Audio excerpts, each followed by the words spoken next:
Hello everybody, how are you all doing? Welcome back to Man City Unplugged, your very own Man City fan channel.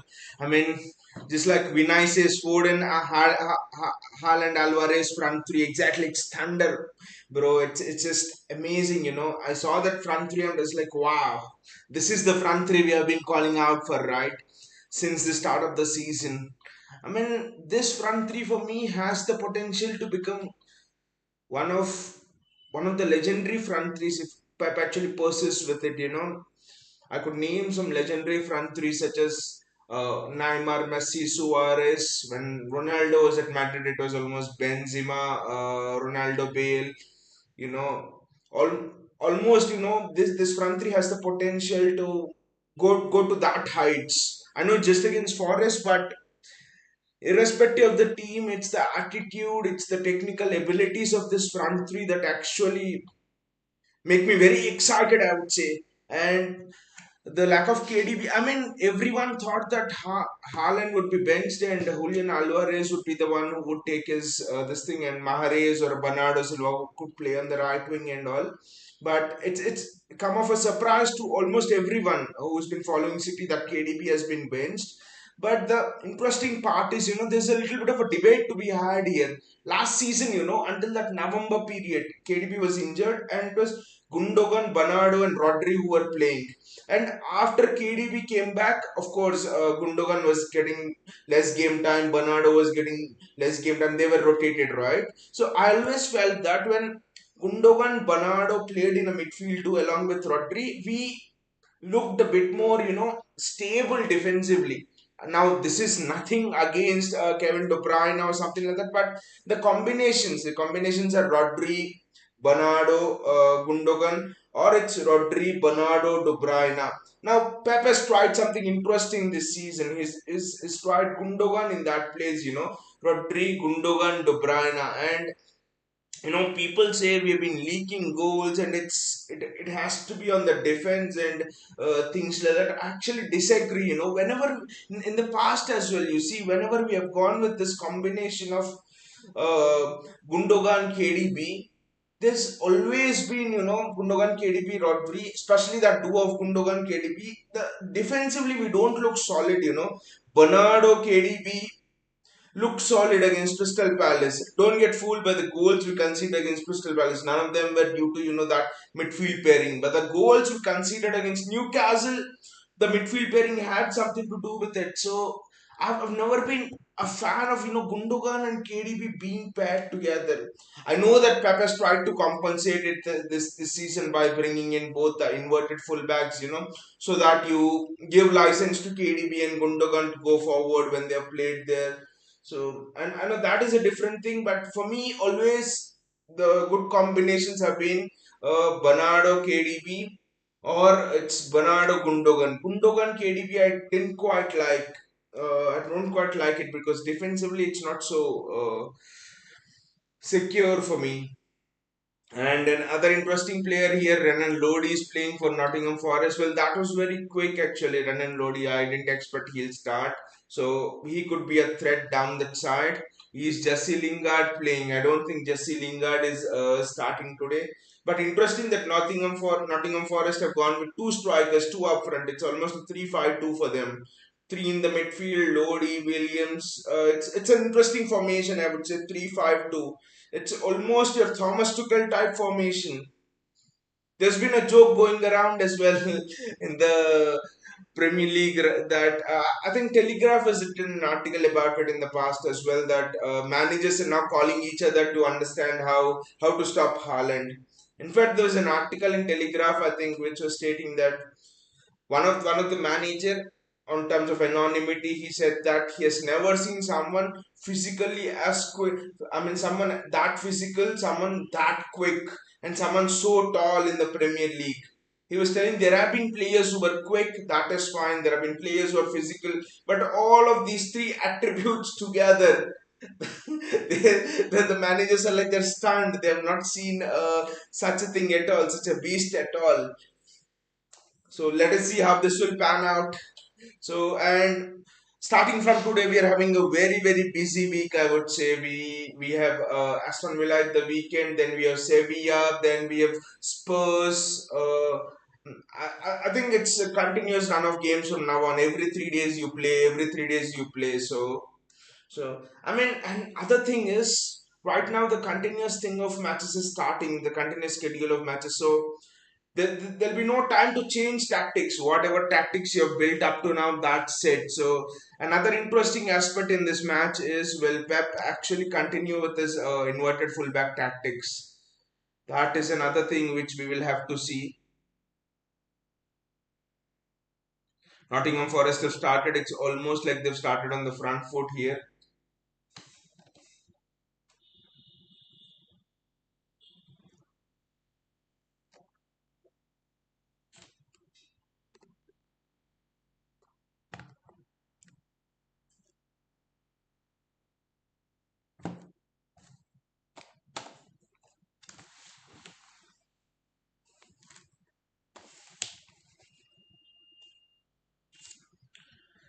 City have the ball back.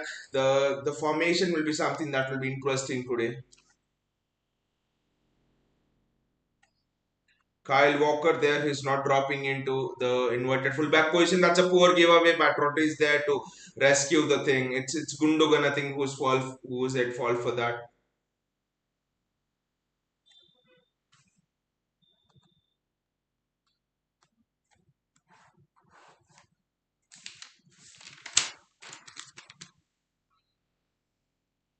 Phil Foden there. Alvarez is a player who I will actually keep an eye on today.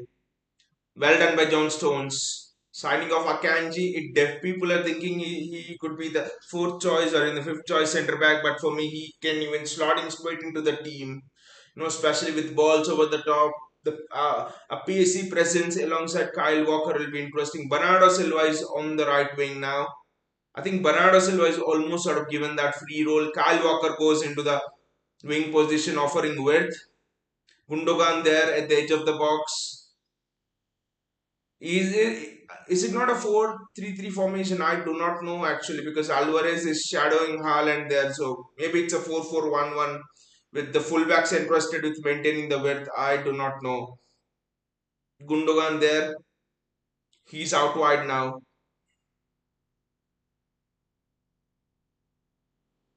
Ruben Diaz. Phil Foden maintaining the width on the left hand side. Rodri switching the play to Gundogan. I don't know what Gundogan was trying to do there. He was trying to take a shot from distance, but shot wasn't possible.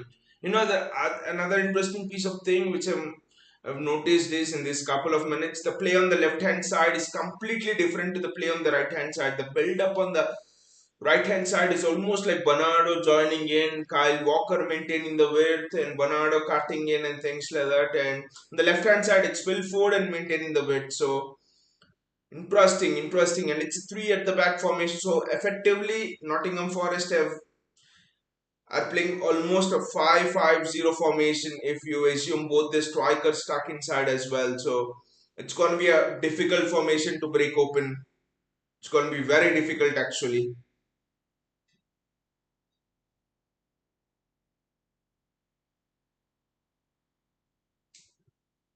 Renan Lodi will be another player who I'll keep an eye on, because he's been heavily linked to City. Not heavily linked, he's been linked a bit to City.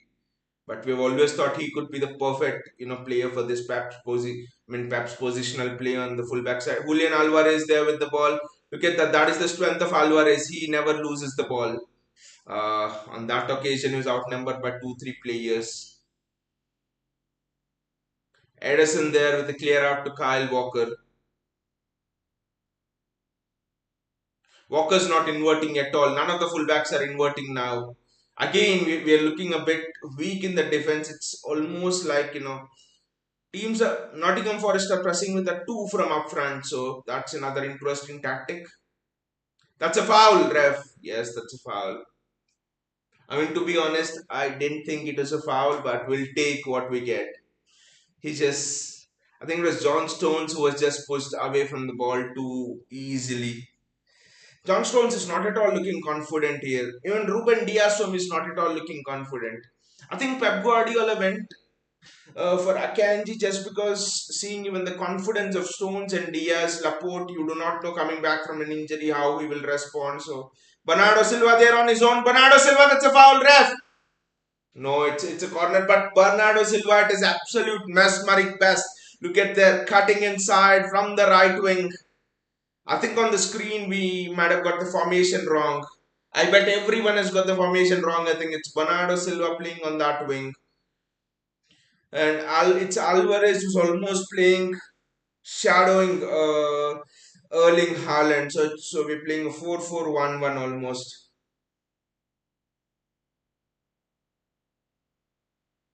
Ruben Diaz is, I don't know what is talking. Get on with the game, Ruben. Don't waste time here.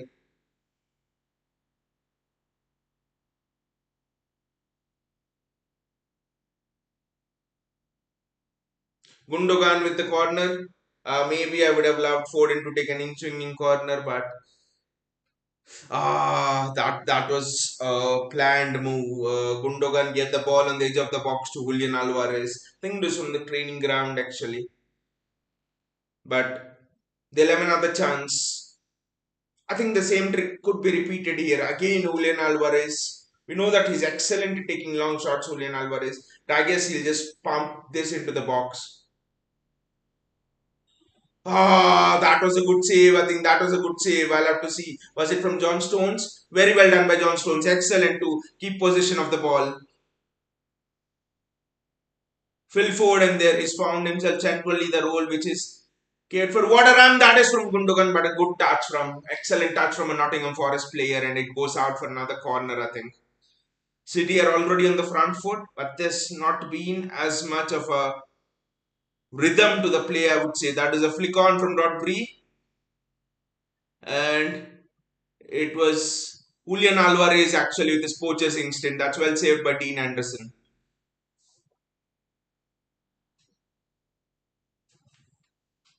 It's again Ikai Gundogan this time with an in-swinging corner. That was just away from Rodri. Phil Foden there. Well done to Phil Foden to keep the ball.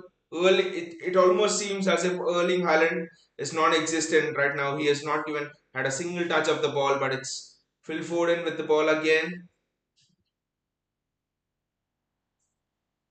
Rodri retrieves it and it goes back to Ederson, I think. Yes. Haaland's not had a touch, but the opposition managers will know Haaland doesn't even need to have a touch to affect the game. Julian Alvarez has been the one who's most involved. His link-up play is brilliant. I often compare him to Harry Kane, so his link-up play is excellent. So Julian Alvarez, I think this is one of the best, having Julian Alvarez playing that pocket 4-4-1-1, just shadowing Haaland. Could be even better than what we have seen the link-up play between Gundogan and Haaland. Dean Anderson kicks it out, not knowing that that's a cardinal sin to just kick the ball out against City, because the ball will come back at you at twice the speed, more than how much you kick it out. Bernardo Silva, what a ball! It's a shame that Haaland wasn't there in that position. What a ball from Bernardo. Bernardo is looking at his supreme best. It was a peach of a ball from Bernardo. Forget Haaland, even someone as short as Raheem Sterling, who has an atrocious record of missing open goals, even he could have put it away. That ball was just a bit away from Haaland. It's interesting that Nottingham Forest are trying to build. I mean, last match, Forest versus Spurs. Forest are not a team which who sit back. They love to play actually. So I would not expect a congested game here, but Forest will know that they should not leave any spaces at the back. Little bit of a gap at the back, and the Beast Haaland will be through. If you back off too much, people like Alvarez will hit long shots. Bernardo is just excellent on that right wing. Even in the last match, he was mesmeric. This match has started off brilliantly. Ah, Forest defense just clear it in the nick of time. Rodri on the ball.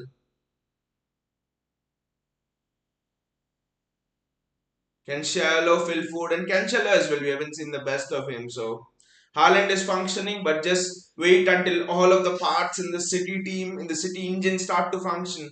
Then the opposition will be scared just hearing the noise of the engine start. Good switch to Bernardo. Excellent switch to Bernardo.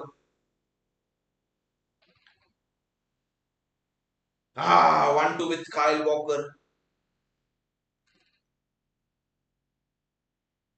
In small spaces, I don't think Kyle Walker is the best. So it's not a good idea to actually play a 1-2 with Kyle Walker. Phil Foden there. Phil Foden's maintaining the width, and that's a throw in for City. Again, the interesting aspect in this first sort of 10 minutes has been the kind of build up which City have done, especially in the attacking phase on the right and the left. On the left, it's Foden holding the width, but on the right, it's almost, Bernardo cutting in and things like that. Walker holding the width. Cancelo is inverting into the midfield on the left hand side. So it's almost like Nottingham Forest are having to play with two different kind of tactics in the same match. How do we adjust to that? Opposition teams think how do you stop Haaland and all, but the real question here is not just stopping Haaland. The real question here is how do you stop the tactics of Pep Guardiola? Good switch, great switch, and it's Cancelo. I think Cancelo there. Joao, Joao, Joao. There's no space where I think he should have just recycled the ball over there. There's no space, and still he wanted to go. Is it a corner? I think it's a goal kick that's given by the referee because Rodri is jogging back.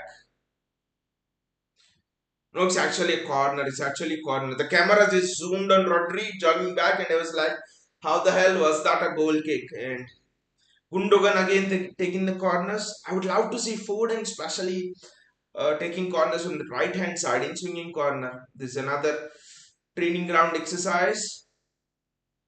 And that's the goal. It's Erling Haaland. Erling Haaland with the opener there. He continues his goal scoring spree. Even from the corners, this guy will not leave you. Just that you just stand up and acknowledge it. You stand up and salute it. That's the only thing. Look at what Erling Haaland had done. Almost he just peeled away from his defender. And now the opposition managers are even from the set pieces, he's scoring. What do we do about this guy? The defender was trying to pull down Haaland, but nothing. He could not do. 1-0 City. Come on. What a player he is. What a beast we have got. Love you, Haaland.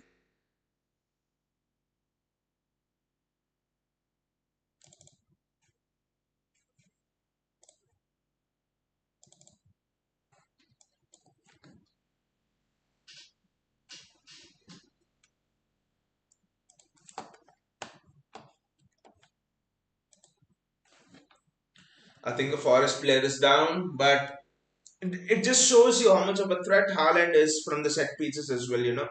They have actually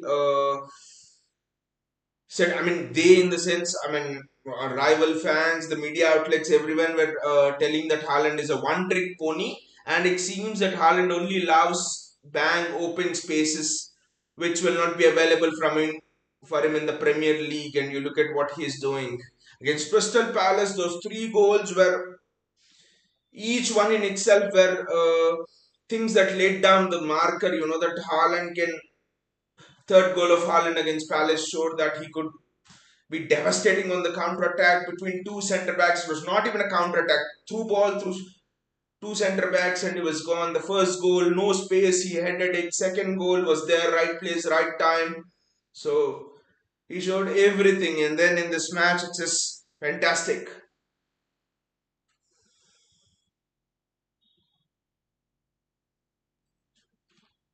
Forest now, I think, will have to come out and play.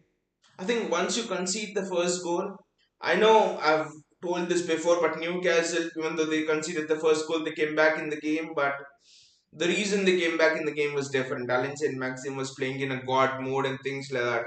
The inverted fullback system was not good that day. But in general, the problem is you when you concede the first goal, you leave spaces for City and you leave spaces for Haaland. Not just Haaland, even Julian Alvarez in this case.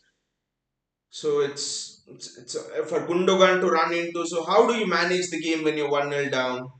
Probably the answer to that is stay in the game until a 60. Hey, what is that?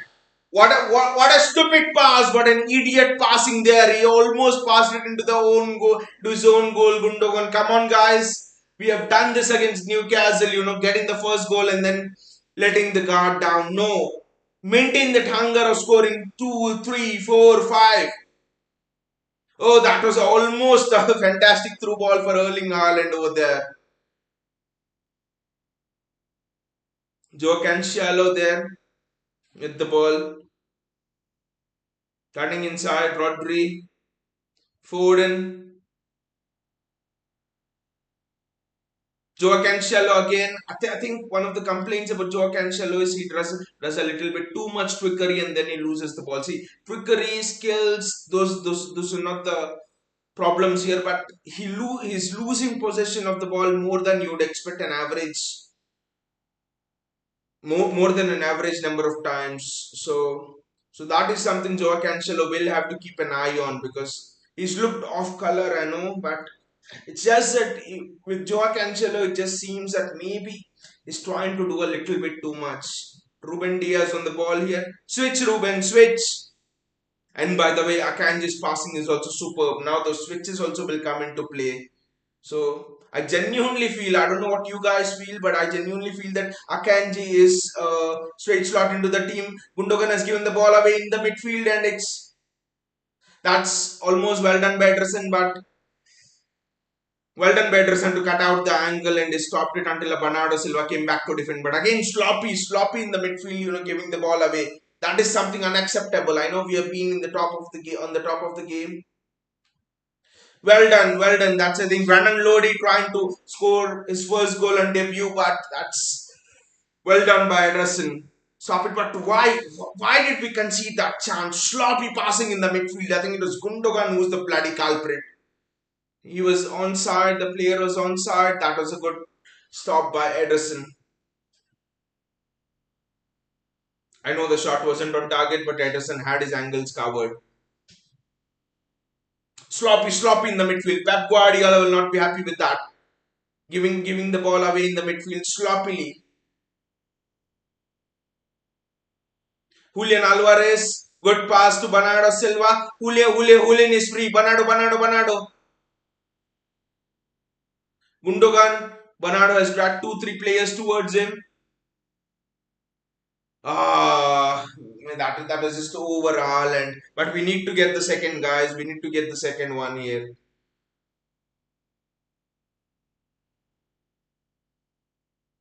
Dean Anderson, he's learned his lesson that if you kick the ball, it'll come back faster at you. So he's now just distributing the ball well. From now on, I would not like to see, I would absolutely hate to see us lose the ball in the midfield. That's just a cardinal sin. You just can't do that. And that sloppy pass again. What the hell is happening? And Joao Cancelo is again culprit for it.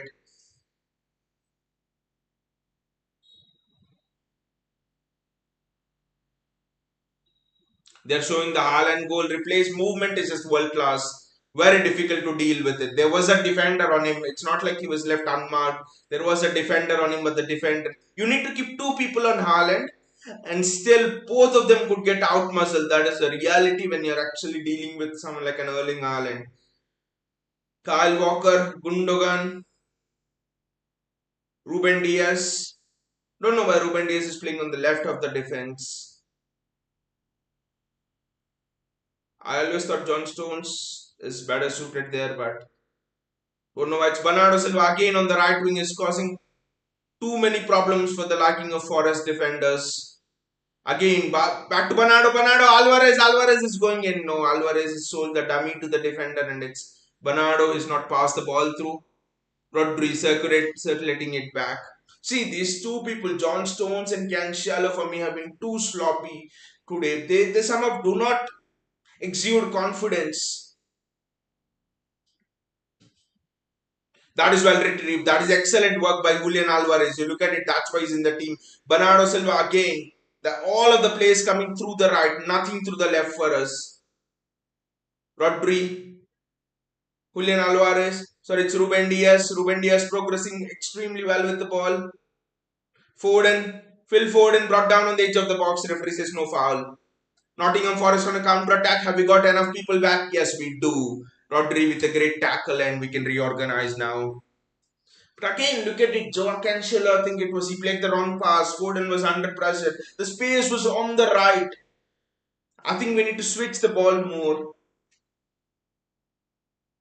Press, press, Julian, press. Out of position, we are playing in a 4-3-3, but in position, it's 4-4-1-1. So, interesting tactics from Pep. Fullbacks are not inverting.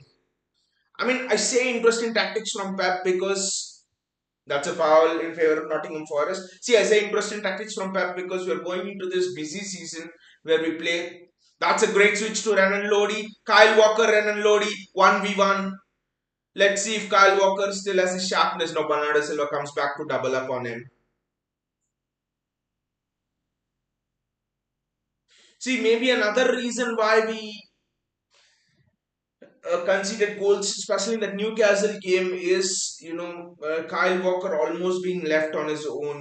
He's not being he was not helped as much defensively by our winger. So Pep is unhappy. So the reason why the tactics in this game are significant is because we are playing three games. I mean, we are playing a game after every 3 days right now. So Pep always says that when games come continuously, games come in bundles, it's always, just recover, then sleep well, and then play the next game. There's not much in terms of, practicing new tactics and stuff. So I think Pep Guardiola might go with these tactics.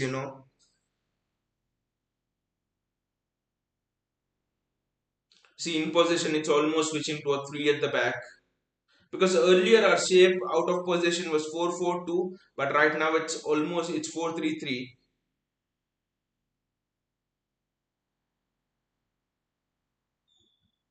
Press, press, press, press, press. He's escaped the press from Foden well there. That's a ball over the top, and Ederson does well. Is Haaland on his bike? No, Ederson just kicks it out for a Nottingham Forest throw. We are looking vulnerable defensively. I'll not talk two ways about it. We're just looking. Our defenders are not looking, comfortable dealing with the balls over the top there. That's a fantastic piece of goalkeeping from Dean Henderson, and that's two for Haaland. That's two for Haaland. Erling Haaland makes it two. And Phil Foden passed this time. That is the most important thing. Phil Foden assisted Erling Haaland goal. Look at it. Phil Foden passed it this time. I know it's not directly, but Erling Haaland on the score sheet again. Are we looking at another Erling Haaland hat trick here? This guy always continues to mesmerize me every day, every minute, every second. Erling Haaland. Look at his link up play. Phil Foden, look at the passing of Phil Foden there. This was the most difficult pass for him to make, more difficult than the Bournemouth one, than the Newcastle one, whatever it is. But look at it. He makes the pass. Erling Haaland has a tap in into an open net, and Phil Foden gets his assist. This combination, Pep Guardiola said this combination is going to be brutal. Foden had three players on him, and there was no option for them to, other than to leave Haaland on his own.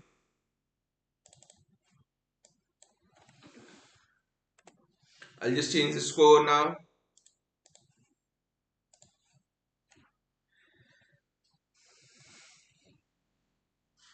I mean, it's tough on the defenders' part because you suddenly have Bernardo, Mesmeric, and is dribbling through everyone. You have Foden cutting in. So whom do you mark? Do you go with the Haaland? Do you mark Haaland, or do you mark Foden, or do you go tight to Bernardo?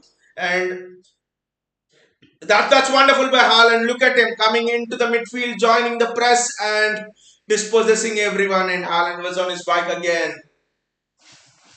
Dean Anderson just got there in time. So that's the thing. Which player do you go in and mark? Now, some of the people would say that's excellent pressing from Gundogan. See, some of the people would actually say that go man to man with City. You dare. A manager will not even dare to think about tactics going man to man with City, because how can you go man to man with a Haaland or a Bernardo Silva or Gundogan? Every player in the City team, at least the attacking players, are capable of beating their man on, even if it's an off day for them. So there's no doubt that phone call between rival managers, like it was reported in the Telegraph, would have happened, discussing how do you stop Erling Haaland.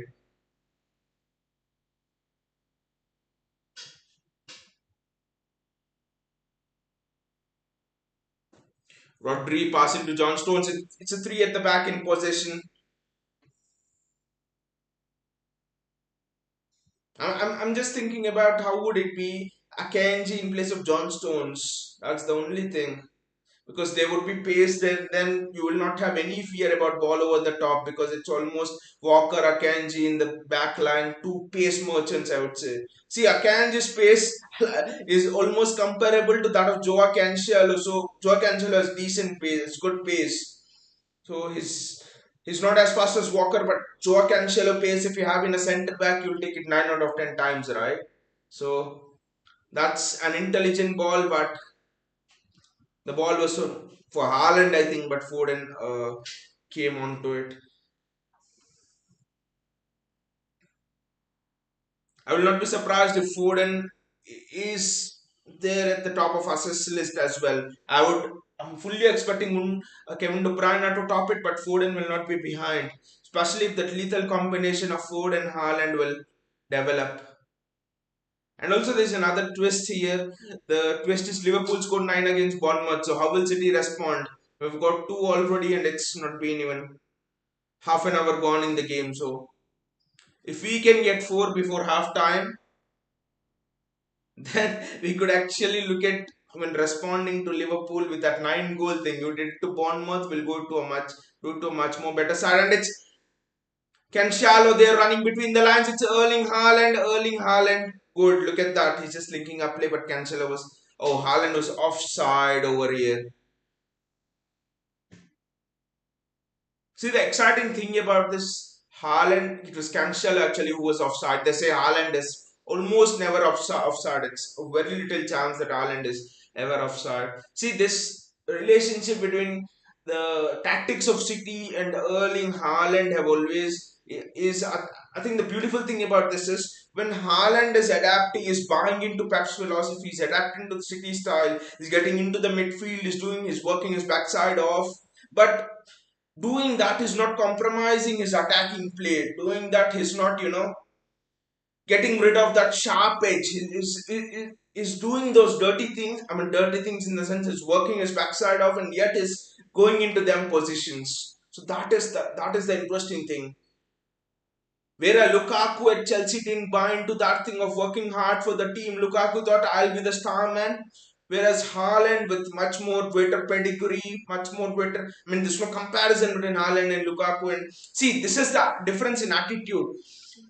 This is the difference we'll see between a champion or someone who's below that level, kind of, where a Lukaku didn't want to, learn new things. A Haaland is prepared to learn. A Haaland is prepared to adapt, adjust without losing his unique qualities. This is the hallmark of a champion, how well you're going to bind to that learning experience. Wonderful by Cancelo, and that's a foul. It's a free kick into the box. The Forest players should be terrified now. Cancelo had sold the defender the dummy. The defender thought he'll go one side and Cancelo went the other. Just a bit with the decision making, Joao. If you can get over that thing of when to dribble and when to pass a little bit more, I think Cancelo, he is world class. He'll elevate to another level. He can become one of the legendary fullbacks in the league if Cancelo can just get to that level.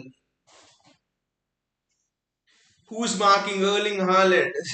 Someone has a hand on Erling Haaland as well. Erling isn't bothered.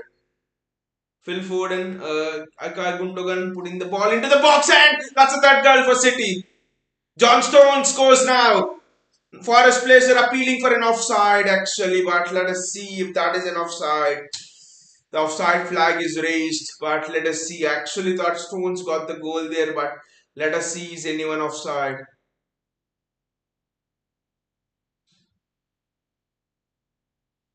Oh yeah, Stones is offside on that. If Haaland didn't get a touch and the ball travel through, then Stones is not offside. So Stones is offside there.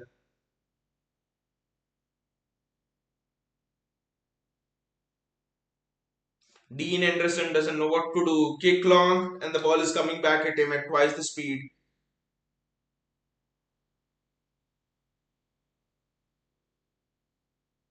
Addison, Kyle Walker, John Stones. Edison again trying to pass out from the back. That would have been great, right? 3-0 with half an hour gone.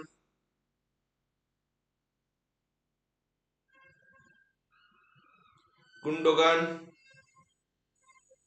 That's a great switch from Cancelo, actually, not Gundogan. It's Kyle Walker. Kyle Walker to Gundogan. Gundogan's operating as a cam. Alvarez had made a great run there, but Cancelo had made a great run there, but Foden refused to pass it to him, and it's Kyle Walker with the ball again.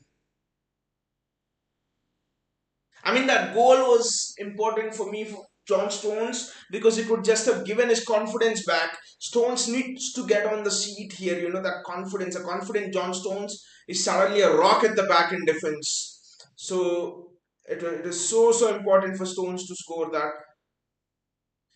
Erling Haaland was in the wrong side of the post. The ball crosses in the middle, but Rodri there recovering it well. It's Kyle Walker who's found himself centrally in the defense.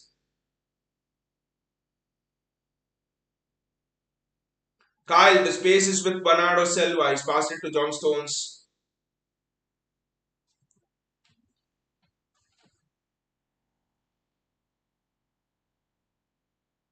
I'm not a speculative ball across the box. When Haaland is there, nothing is speculative. Just put the ball across the box and Haaland will do the job. Forest just can't get out. It will be interesting to see what the position stats of Forest and Kyle, get on your bike. That was a stupid ball crossfield, a blind pass. Never play blind passes in the midfield. Who the hell was there? I think it was Ruben Diaz who played that stupid pass.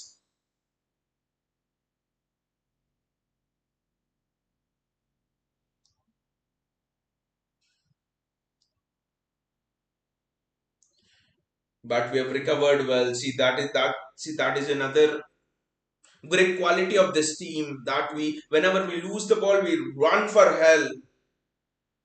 We run with more pace than if there's an attack out there. So that is the one differentiating ability between teams like us and Liverpool, for example, who have been at the top of the league consistently, and other teams who want to match is the work rate. The work rate is something that Pep Guardiola will never accept being compromised, and that blind pass, that mistake, and how we responded to it is, in a nutshell, an example of how why we have been dominating the Premier League in the last 6, 7 years, I would say. Kyle Walker there, Gundogan with the ball. Is there a through ball on for a Haaland? No, there isn't, and the width is out there, out wide. Can shallow.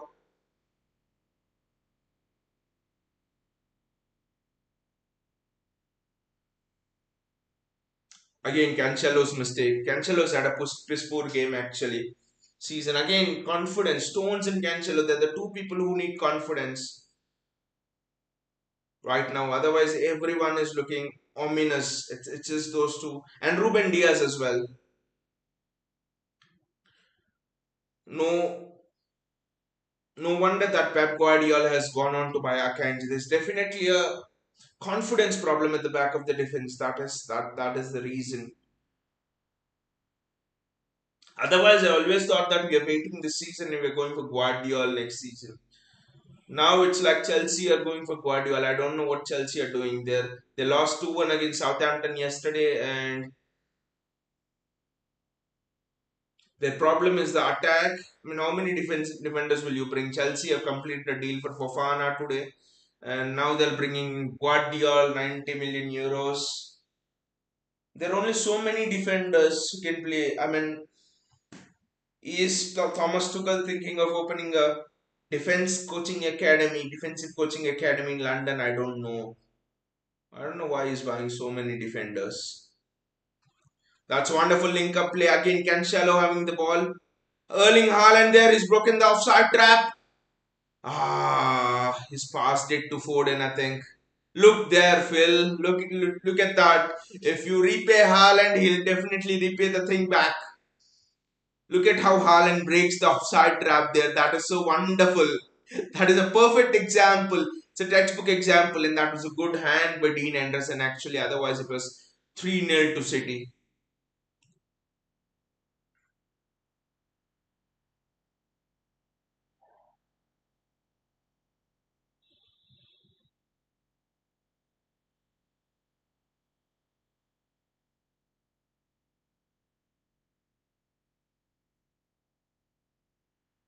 Haaland, Gundogan, Kyle Walker,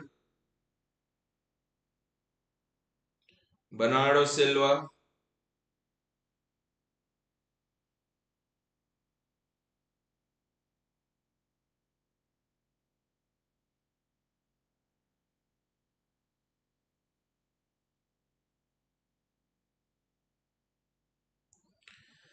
Kyle Walker again. Good that Pepe's got rid of the inverted fullback thing. Bernardo Silva there. He's going into the midfield. The advantage of playing Bernardo on the right wing is compared to a Mahrez there is that Mahrez can also go into the midfield, but Bernardo is more dynamic. Since he generally played in those midfield position. It's almost like Bernardo's more comfortable playing in that role. Look at City rotating the position there. Forest can't even get anywhere near us. That's a throw for City, but Joao Cancelo wants more. Cancelo, you can look on his face. He needs that burst. I think he needs at least an assist to get back to form. Actually, Julian Alvarez,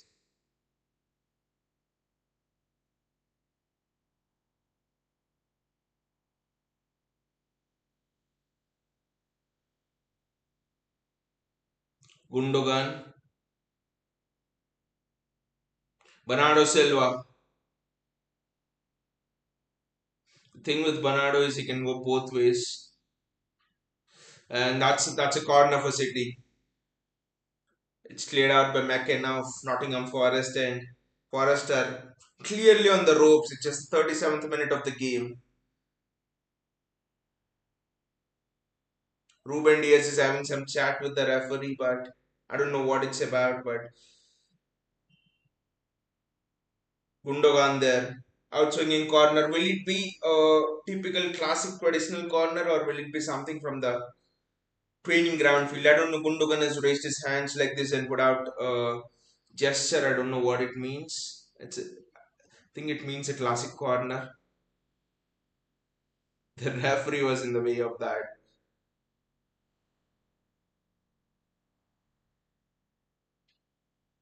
That's a goal! Haaland scores his hat trick again! Oh, what a hat trick by Erling Haaland!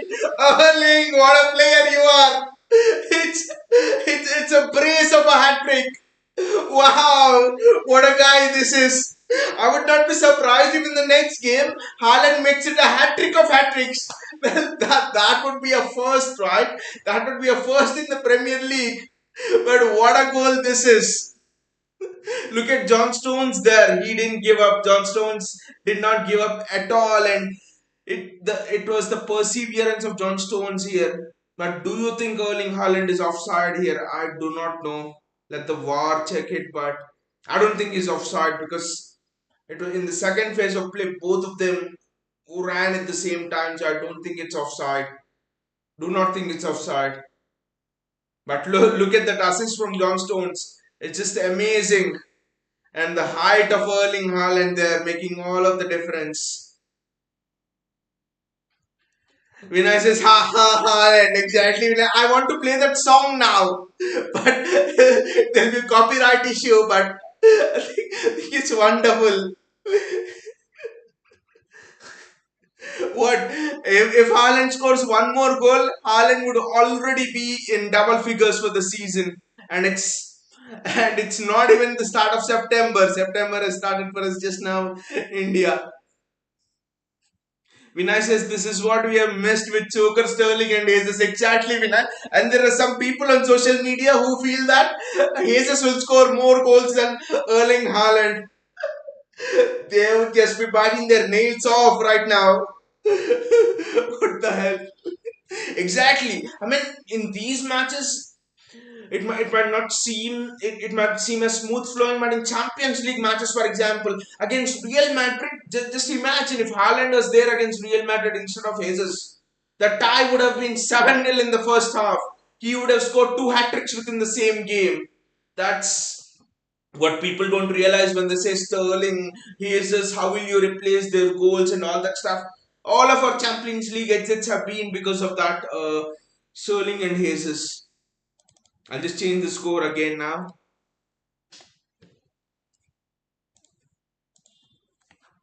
But we have looked very dangerous on set pieces. By the way, we were the best set piece team, both defending and attacking last season. This season, you can already imagine that bar has already gone up. And the most crucial part of that goal was it, more than Erling Haaland scoring, it was John Stones assisting. We were talking all through this game that Stones needs a bit of confidence and all. This is how Stones gets his confidence back. You look at the previous years when Stones was at his best, 2019 or 2020, that season, he scores in the Carabao Cup match against United, for example. Then Stones was superb that season. So Stones is a confidence player. It's actually, there was no Erling Haaland there. Otherwise, that would have been a fourth for him. So John Stones getting that assist for me is so important. It's really important for his confidence. And what is more important is City keeping the clean sheet. So clean sheet which we have not had in the last few games, and John Stones getting on that assist sheet. Had a goal ruled out but not here. And the link up play from Haaland has been excellent, no doubt about it. It has been one of the features. He has had less touches, but each touch has meant something. Each touch has found Haaland's pass completion rate must be 100%.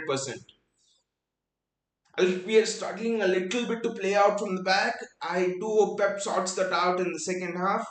It's not just unique to this match, that we've been struggling to play out from the back. It's even in the last match, Crystal Palace, Newcastle, it can go until that. So I mean, so little bit of this defensive thing, sorting out the thing. I think Pep is working on the right defensive shape, which plays to the strengths of Haaland. That's almost a great ball from Walker to Foden. Looks like Walker is working on a switch play. Cancelo almost sold a dummy there, and look at that Haaland pouncing on him and getting the ball back. Now Cancelo is the one player who I really want to get his confidence back. But Bernardo Silva, guys, how underappreciated has been his role. Bernardo Silva. He has not been on the goals and assist sheet, but he has been the. Oh, Haaland almost. He couldn't reach it, which means no one can reach it.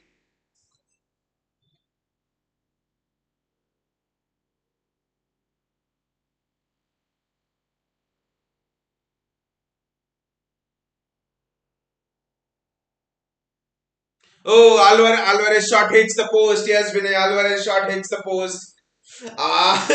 It would be wonderful. I mean, this front three is what we have been always talking about, right? Foden, Alvarez, and Haaland. Okay, I know the position of Alvarez is a bit behind Ford, Haaland, and stuff.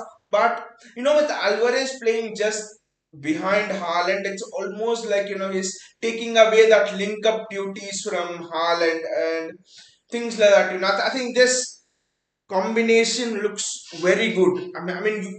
I know KDB is not there, but you could always play KDB instead of Gundogan. But I think the winger thing has been something that Pep has been struggling with. He's tried Mahrez on the right, he's tried Foden on the right, didn't work out. He didn't try Grealish on the right, but he tried Palmer on the right, didn't work out. What a ball that is! What a ball that is! Heavy touch from Julian Alvarez. Sorry, heavy touch from Cancelo. Actually, you're right, Vinites. Heavy touch from Cancelo. Vinay, the thing is, Cancelo is not having confidence. Stones is not having confidence, and he got the assist. And now you can just see in the ability of Stones, to bring the ball out from the back and stuff. Stones is already showing supreme confidence. I think with Cancelo as well, it will develop. He needs to get an assist or a goal to be there.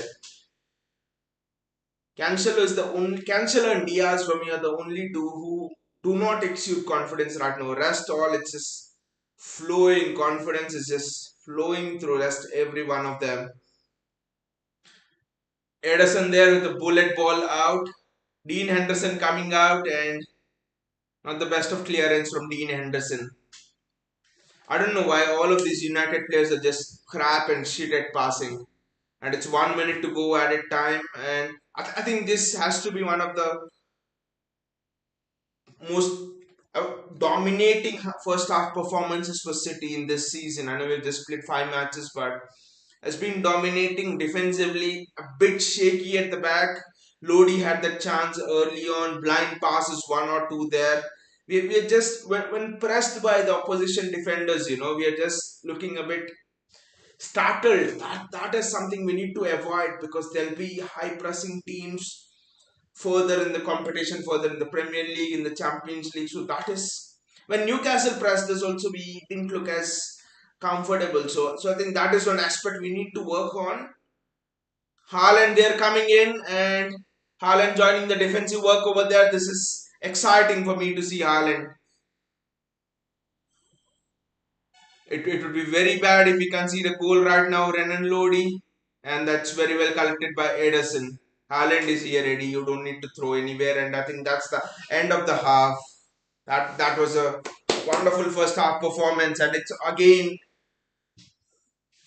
Erling Haaland scoring the three goals. But as City fans, we know it's a team game. Haaland is the cutting edge of the tool, just like Messi was in that great Barcelona team. But the work behind, we will have to appreciate the work behind, the work of Bernardo Silva, who's gone wide and who's brought players in. The work of Phil Foden. By the way, that the pass of Phil Foden was wonderful, right?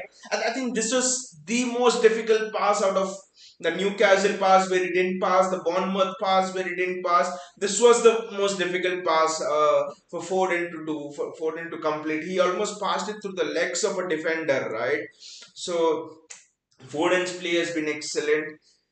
Foden has almost played like a striker beside Erling Haaland. It's almost been like a 4-4-2 there, and that's for me that is another interesting aspect. Only it's Joao Cancelo who's not looked good, and actually think that as the game progresses on, maybe Joao Cancelo can get into the game even more. Maybe he can get an assist, and then his confidence will improve.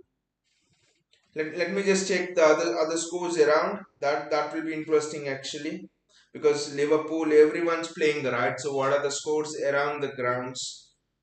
Let me just check it.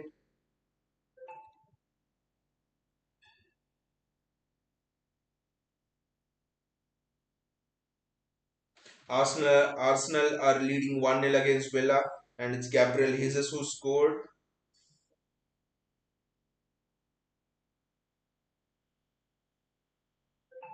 Liverpool and Newcastle United has just started, so it's just 18 minutes there. And West Ham Spurs is 30 minutes, and it's nil-nil again. So not much interesting things going on around the grounds. Wolves Bournemouth nil-nil is actually very interesting, because Bournemouth have been seen as a side who concede goals. I bet a lot of people who play fantasy would have just seen which side is against Bournemouth and kept all of the players from the Bournemouth team. Sorry, all of the players from the Wolves team, but nothing much exciting going around. The only thing is Arsenal leading 1-0. And now all of the Arsenal fans could say we are still not dropping points and stuff, but Arsenal have had a very easy start to the Premier League. Come on, they played who Bournemouth, Fulham. They're playing Villa, who are out of form now. They played Crystal Palace, who have been out of form. I mean, in the first game, they were not settled. They're showing the goals, but the first goal it comes from the second goal. It comes from Dean Henderson's poor clearance, and I mean, another thing is I think all of the City players as well. We are becoming more accustomed to having a focal point now, uh, which was actually lacking in the previous games. That it's not just about giving through balls to Haaland and stuff, but it's about involving Haaland more in the game. If you just see stuff before the first goal, you can actually see. I mean, stuff before the second goal, you can actually see Gundogan playing a 1-2 with Haaland, then Haaland making his run through. So another aspect that I've noticed is we are playing more with the centre forward, and also in the set pieces as well. People like Rodri, people like John Stones for Haaland's hat trick. Each one of them are trying to flick it on, knowing that there's a central presence. In the earlier times when we're playing with the false nine, it was almost like you go for the header instead of flicking it on. Look at John Stones. From that position, he generally goes for the goal generally, but knowing that Haaland is there, knowing that the presence is there, he's now uh, is now headed flicked it on to Haaland. Julian Alvarez hitting the post there is unfortunate, and that was of his weak foot. So, and by the way, they say Julian Alvarez is two-footed.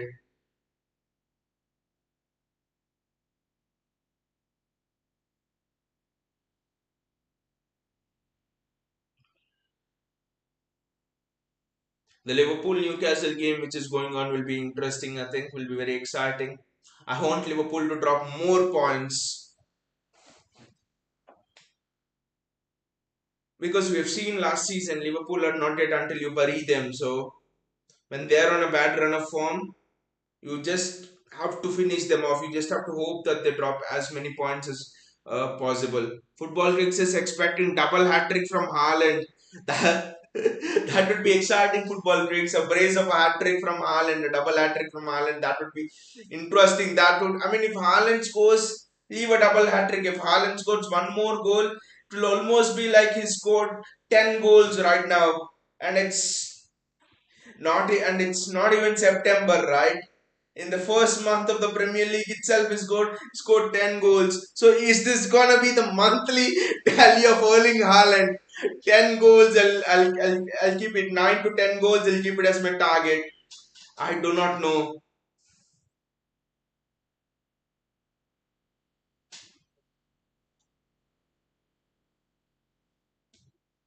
And people were telling, why did you leave Jesus and Sterling? It is for this, mate. It is to go up to another level.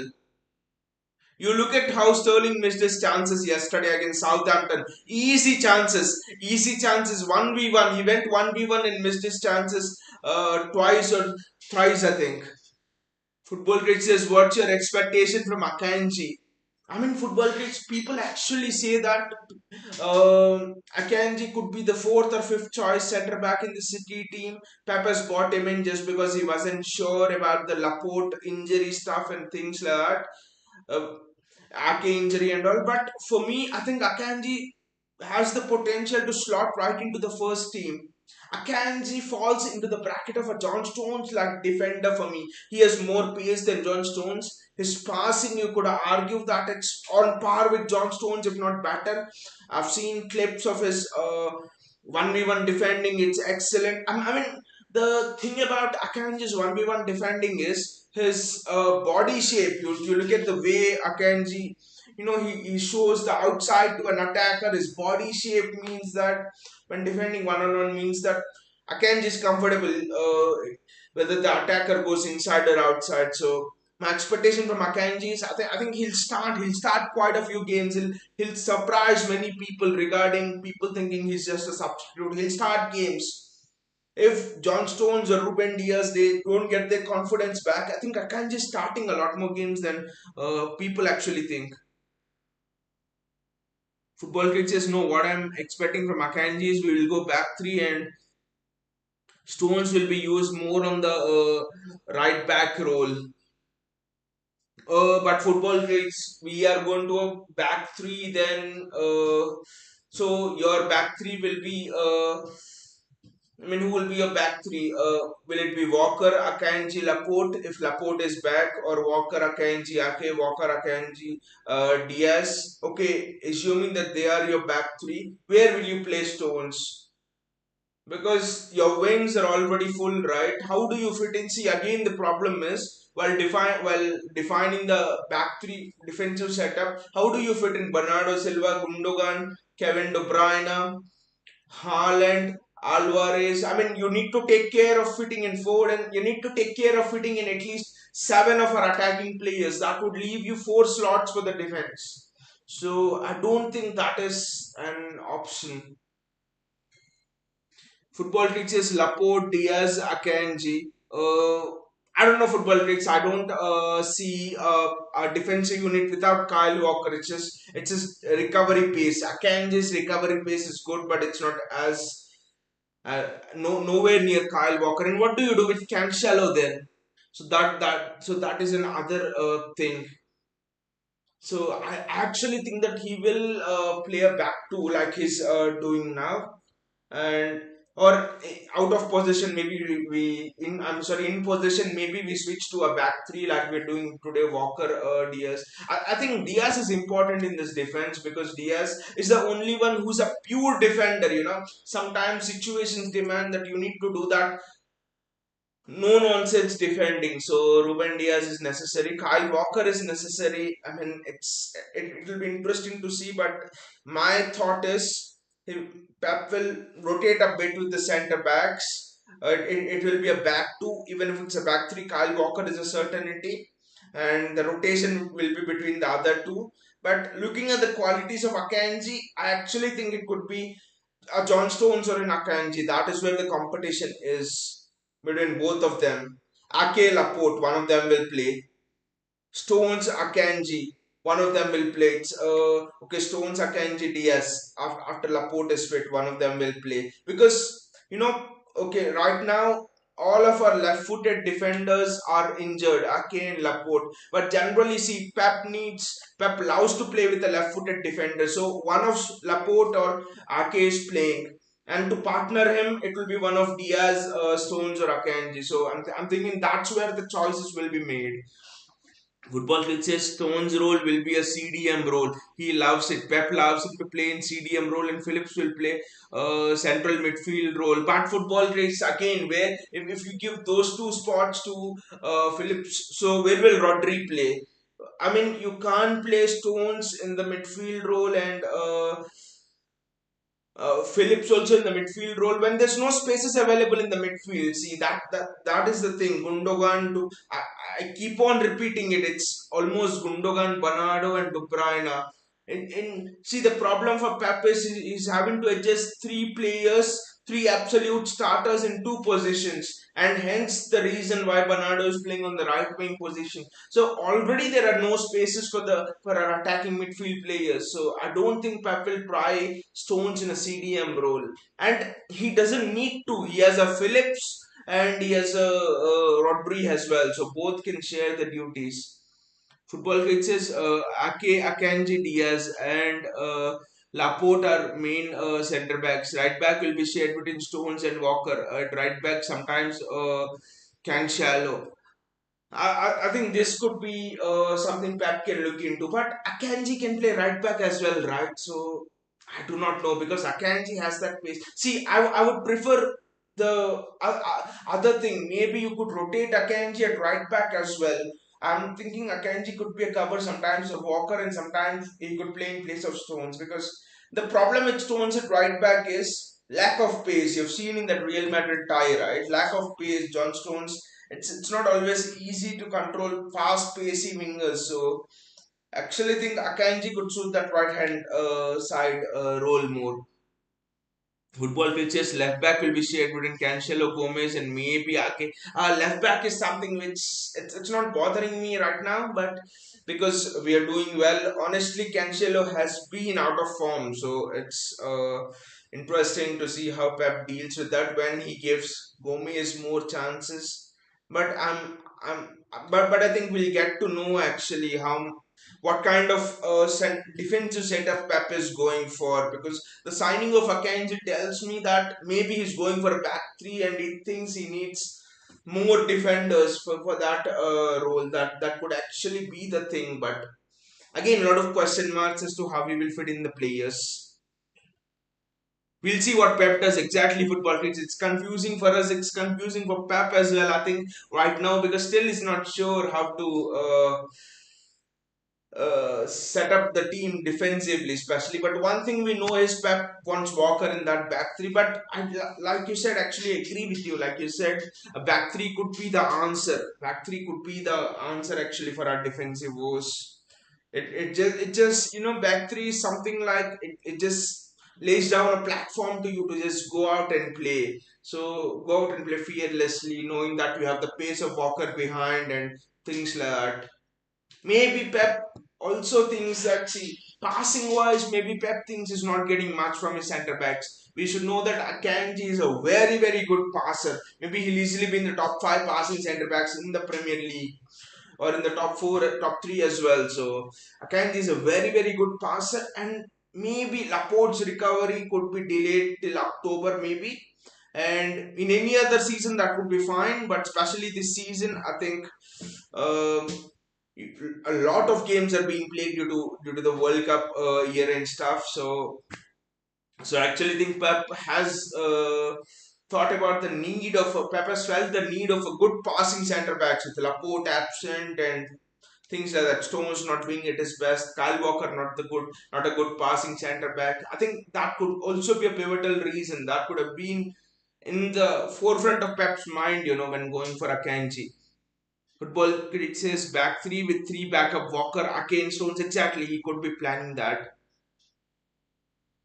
Football critic says we are doing everything except buying a winger, but with Bernardo Silva in this form, football critics, do you actually think we need a winger? And honestly, I think Julian Alvarez can play there. Julian Alvarez deserves more of a chance. And by the way, we are selling Sam Edozi uh, and another youth player also. I just can't remember his name, but we are selling Sam Edozi and Carlos or someone is the other youth player. We are selling both of them to Southampton actually with a buyback clause. So it's almost like Southampton is. I think it's a win-win for both. If the players gain good Premier League experience and they do well at Southampton, we can always buy them back. The second half has started and City calmly passing out from the back. The structure right now, if you see out of possession, it's a back three. Sorry, in possession, it's a back three. Out of possession, it's not a 4-4-2, it's a 4-3-3. Now you could say it could be due to the opponent's shape, the way they have been set up, and you could argue Pep changes it depending on the opponent. It's a bit complex. A bit complex, I would say. Trying to judge which shape Pep's team is playing because there is no shape. It's almost like an illusion. Shape is an illusion when you're playing against Pep's teams.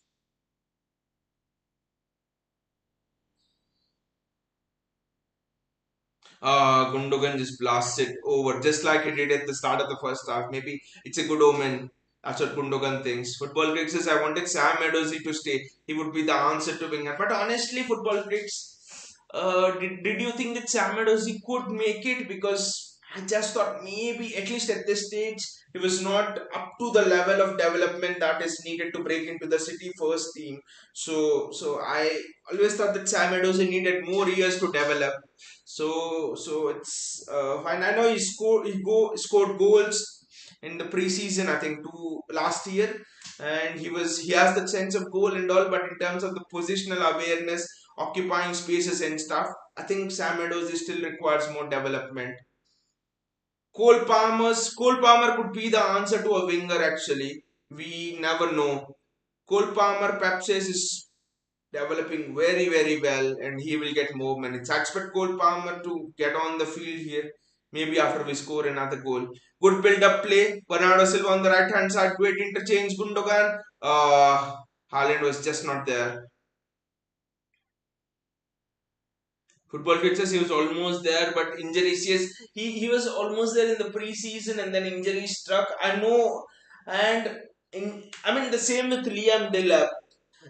I mean, and it's because of the injuries that he could not develop to that required rate. Maybe you never know. After that good preseason, he was with the first team more without injuries, and he could have developed here, right? I think the same happened in the case of Liam Delap as well, right? That season, no striker as well. Last season, we went for Harry Kane and didn't get him. If Delap wasn't injured, you never know. And by the way, we should be thanking the Spurs management, I think, right?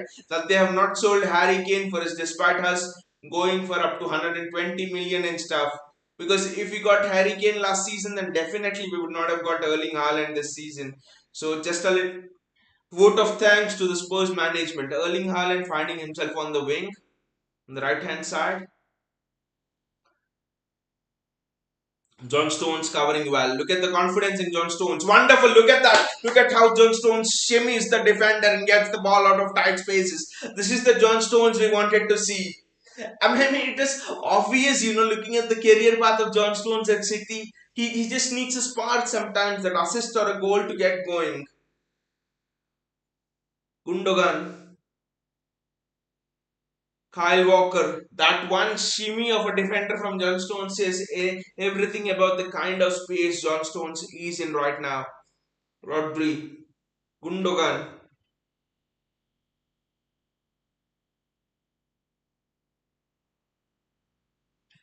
Bernardo Silva dispossessed, and it's Julian Alvarez who's dispossessed, and Nottingham Forest now get forward on an attack.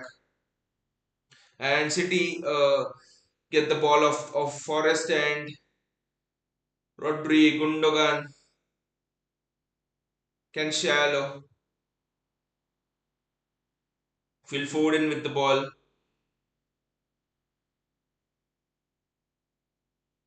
Rodri there.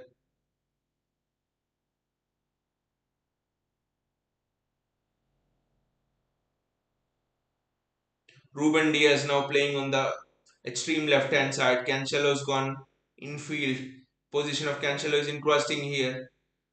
They are just toying with Nottingham Forest here. Forest are just not able to get the ball of us. Gundogan there, and is played it to Bernardo Silva, who's just maintaining the width right to the last inch.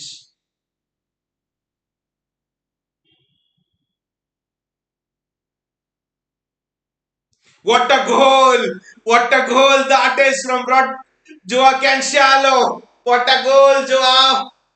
Wonderful goal from Joao Cancelo.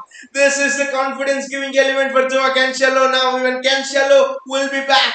Cancelo is back right now. That was a bullet of a goal.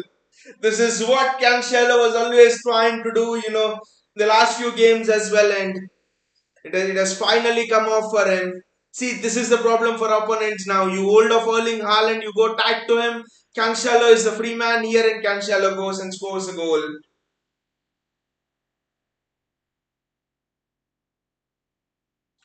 The hit was supreme from Joao Cancelo. Supreme, and it's another assist for Bernardo Silva over there. The goalkeeper cannot do anything. Pep Guardiola is like you. You look at this, the surprise on Pep Guardiola's face. I mean, this match is just turning out to be so good. Haaland scores a hat trick. John Stones gives an assist for one of Haaland's goals, and he's looking supremely confident. Joao Cancelo, who's been off color, now he scored the goal. Now you look at the way Cancelo operates of the left flank. It is ominous for all of our rivals right now. It's almost like all of the parts in the City team are just starting to warm up. Each of the engine is just starting to purr over, and we are just in the second gear. That's it. And Riyad Mahrez and Cole Palmer are coming on. I think in the next 4-5 minutes we'll see both of them on. I want Cole Palmer to score another goal as well. 50th minute, 4-0. This almost seems like City are looking to respond to what Liverpool have done over the weekend to Bournemouth. That's a foul in favour of Nottingham Forest and a breather for Nottingham Forest.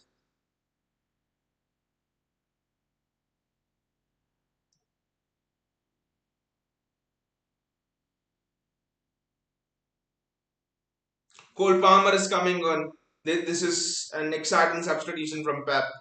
I say exciting because he could have bought on Mahrez, he could have bought on anyone, but he's telling Cole Palmer to come on. It just shows the trust. I think Pep expects Cole Palmer to play many more games than we could expect. And look at Bernardo defending on the left wing, on the right wing. That is wonderful.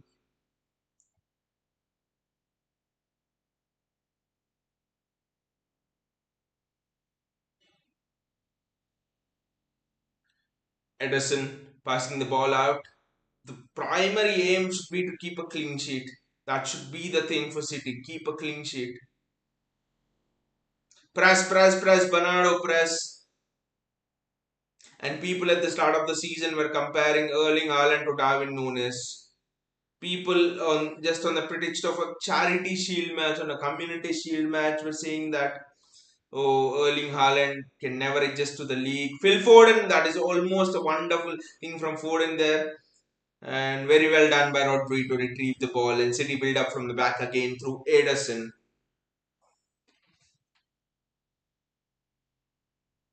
Oh, that was almost a great ball for Joao Cancelo. Cancelo was almost through. 1v1 defending John Stones. John.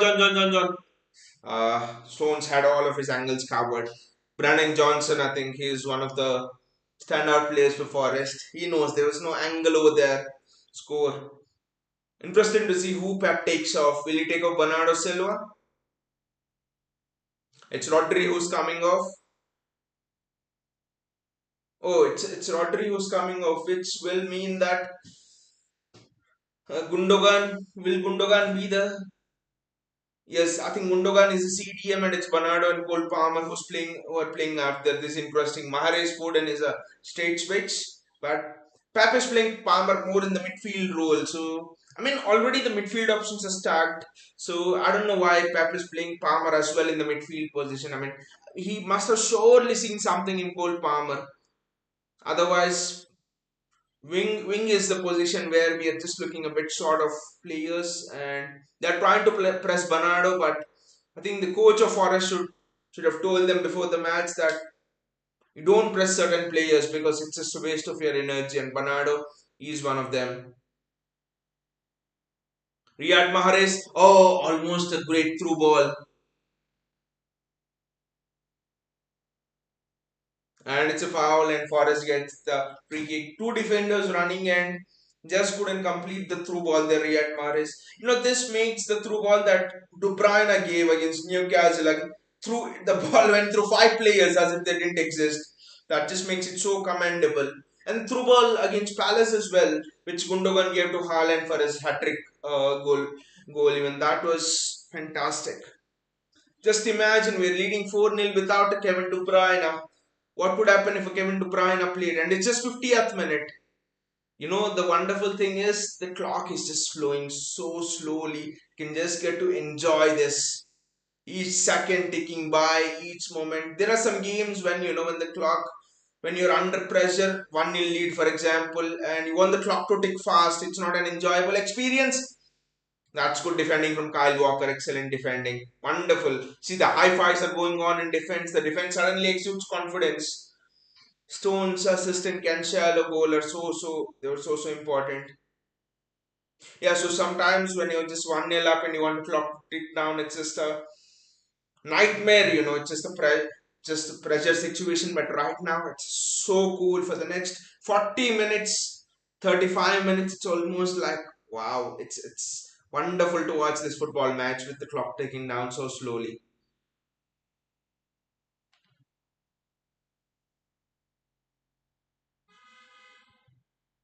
I do not want a goal conceded. That's the one thing. Clean sheet will be important, Ederson. That's a good save. Eddie, just distribute the ball fast.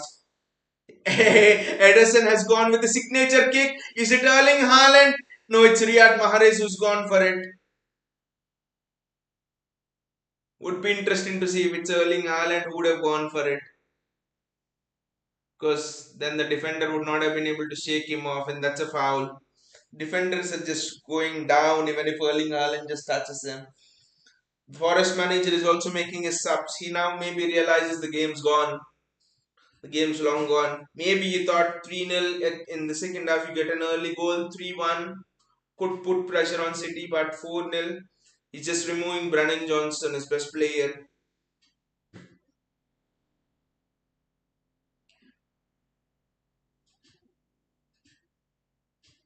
And also another aspect is I know it would be difficult for the smaller teams to cope with this schedule thing, but not as difficult as the bigger teams. That is for sure because will I think the smaller teams, the teams down the table, will be having one game a week anyway. I think, or sometimes midweek, but with Champions League and stuff, I think the bigger teams are the ones who will face the most hectic schedule.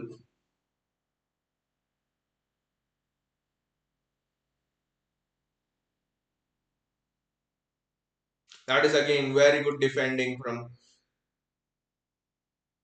John Stones. You look at the confidence of the guy. He's almost taken the ball from the feet, and it's Cole Palmer on the ball. Cole, don't lose the ball.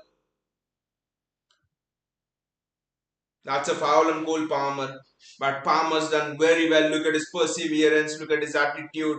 Just with Cole Palmer, I thought that he was also feeling a bit low on confidence. So maybe Cole Palmer, an assist or a goal in this game would really help Cole Palmer is get into his groove because Pep knows in this unforgiving schedule, every player, we already have a small squad, I think of 20 players, it's a tight knit squad, so Pep knows every player is going to be important.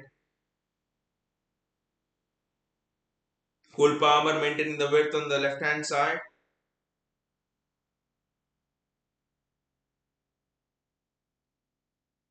That is a wonderful ball, Riyad Mahrez. Switch. That is wonderful again. Mahrez to John Stones. John Stones coming out with the ball. And it's Joaquin Shallow. And it's Cole Palmer. Cole just pass it, put it into the box. Yes, that is what you do when Erling Haaland is there, and it's Bernardo Silva. Draw. He was just. I mean, he was just looking for more power there. Bernardo Silva just couldn't get a hang of it.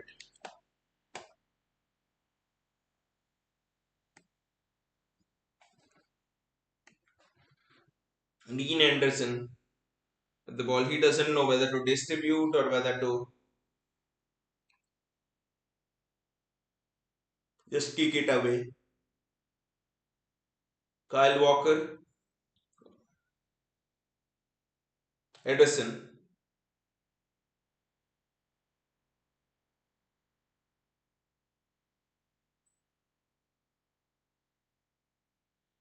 Julian Alvarez has made the run. That is wonderful. I think he looked to find Haaland. That would have been Haaland's fourth almost. Look at it. This is another of City's trademark moves. Alvarez making the run, primary run, and then Erling Haaland going on the secondary run. This is wonderful. Great football from City.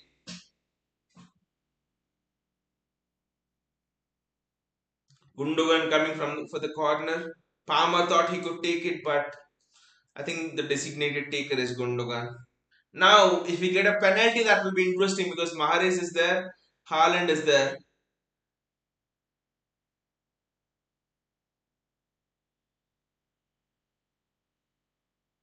Who will take the penalty? I don't know.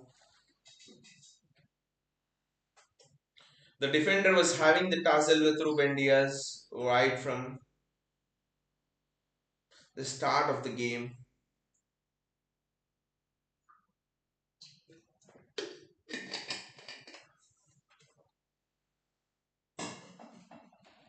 Gundogan with the kick.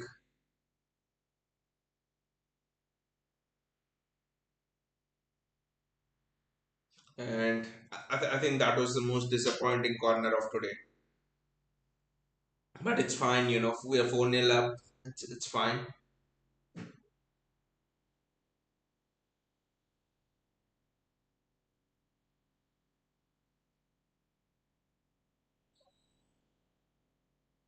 Haaland was telling recently in an interview that he's working on his heading, and it clearly shows that he is working on his heading. His heading is, I would not say it's top notch. I would not say it's on the level of Lewandowski or Benzema, but surely there are improvements in Haaland's heading.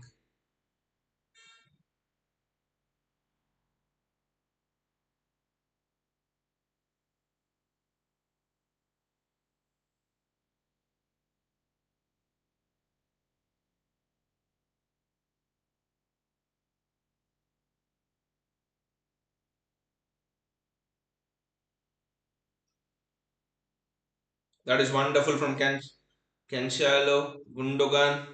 Alvarez, the pace of Alvarez, look at it, blistering pace. That is wonderful. And that's a corner for City. He's left it for Cancelo, but the blistering pace of Alvarez was on show there. Look at it, the defender almost had a head start on him, but Alvarez just got there.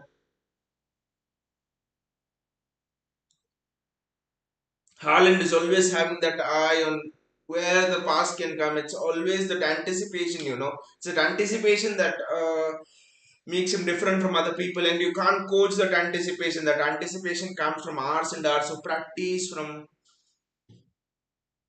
experience, a lot of things. That Riyad Mahrez, I think we are surely gonna get a fifth year. It's just a matter of time. Kyle Walker, Bernardo Silva, Mahrez, just put a cross in Riyad with your left foot. Bernardo Silva,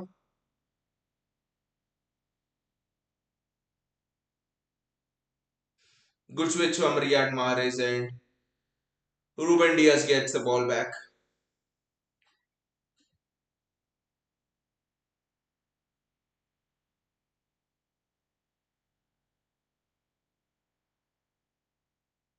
Gundogan back to Ruben Diaz.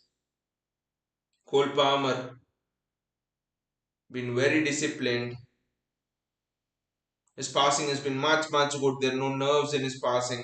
Because the last time when Palmer played, there were nerves in his passing.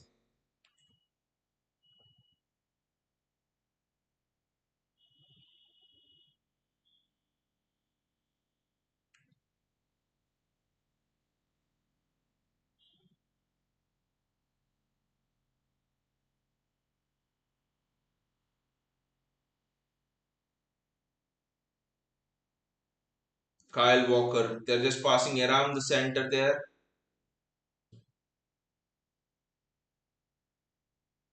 And the ball's gone to Julian Alvarez, and that's a goal. What a finish! What a finish! That is from Julian Alvarez.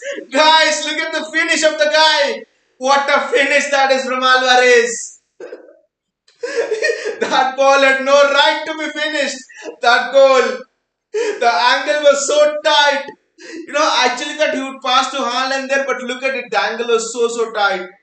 He's onside. He's definitely onside. But look at the finish. The finish is just so brutal. Look at the finish. The finish is just amazing. I just can't stop raving about the finish there. The finish is so good. Look at how Alvarez is finished.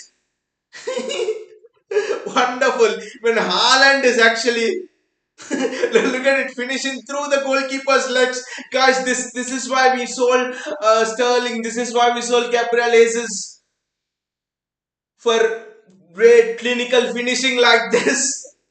Look at it, we have got two finishing monsters in our team right now.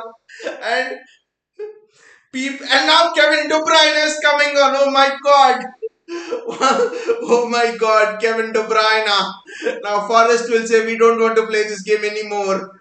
It's just not so fair.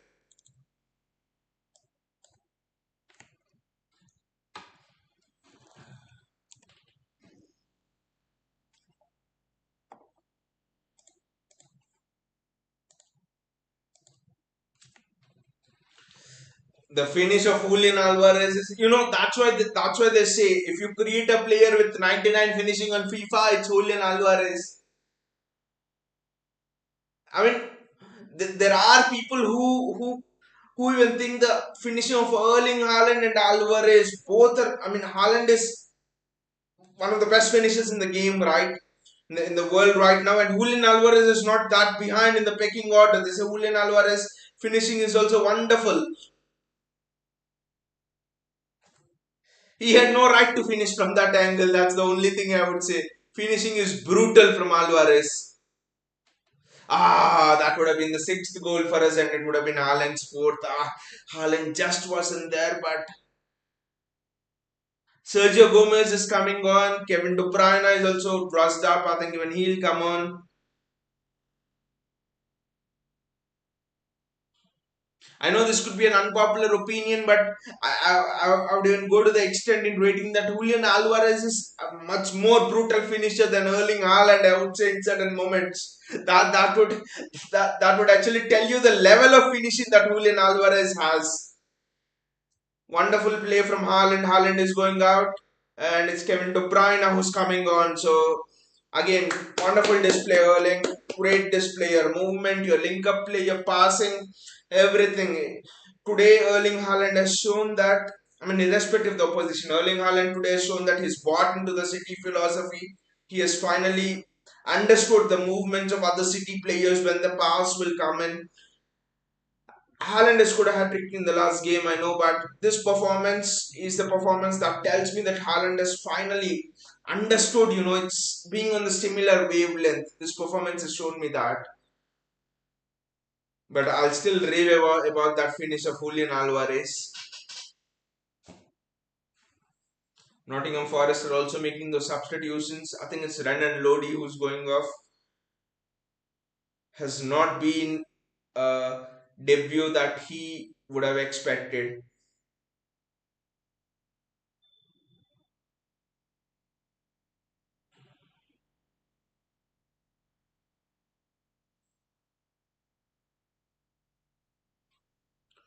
Kyle Walker there. But you see the foundations of that Julian Alvarez goal, and it was we were just rotating the ball in between the centre backs in the defense for long, and when the trigger moment came, just went. So I think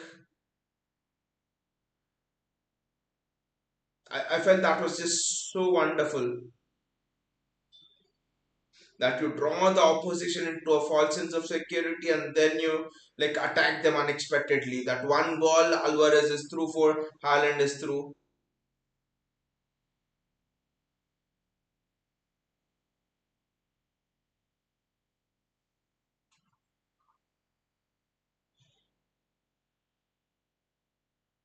It's a good ball down the wing by Nottingham Forest player, but there's no one there. Everyone's back out defending. Riyad Mahrez has to score. I don't know how he missed, but I think he was offside anyway. That should have been the sixth goal. I don't know how Riyad Mahrez missed. It's a one-on-one. I mean, suddenly that's offside. That's clear offside. Mahrez is offside there anyway. But suddenly, from being a team where Sterling needed, four chances, five chances to score two goals, suddenly you're right. You're like every chance has to go in. It's almost becoming unacceptable not to score a 1v1 or not to score a chance. Foden and Haaland are speaking over there. So they're having smiles. It's important. The relationship is important, both on and off the field. That is wonderful to see both of them having a good time, sitting there on the bench. Maybe they were discussing about their link up play and performance stuff.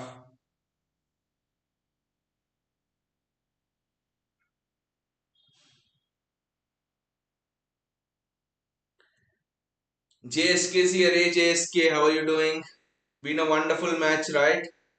A Forest player is skipping past. I do not want the clean sheet to go. Yes.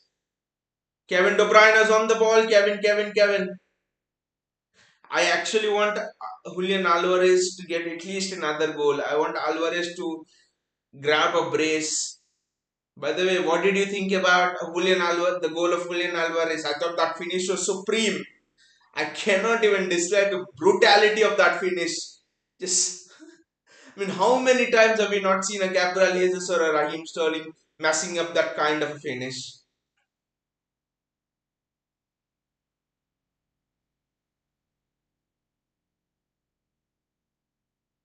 Edison there passing out from the back.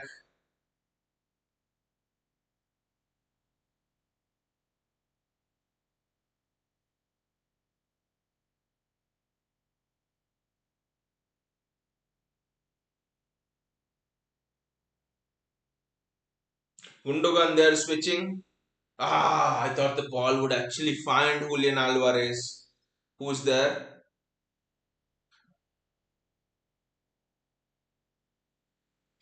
JSK says Guardiola gone by the way. Yes, I know JSK. I know Guardiola gone by the way. I know. I don't know why Chelsea are stockpiling so many defenders, right? Fofana, they have even bought Fofana as well today. The deal was complete. Rico Lewis is coming on. This is exciting. Rico Lewis is consistently getting minutes in all of the games. Rico Lewis is coming on, and he'll have 20 minutes today at least. That is wonderful. Yeah, Jessica, I actually think that maybe Pep. I think maybe Pep has looked at the situation and he has thought, should we go for a Guardiola? Because the news with Guardiola is he will be coming next season, right? Even though Chelsea pay 90 million euros and stuff. So Pep has maybe looked at that and thought, I need a defender this season as well. So that's why we bought Akanji. I mean, and also spending 90 million. I know the potential of Guardiola and stuff, but spending 90 million, I don't think we would have done that anyway. I know we bid for 80 million, but 90 would just have been too much.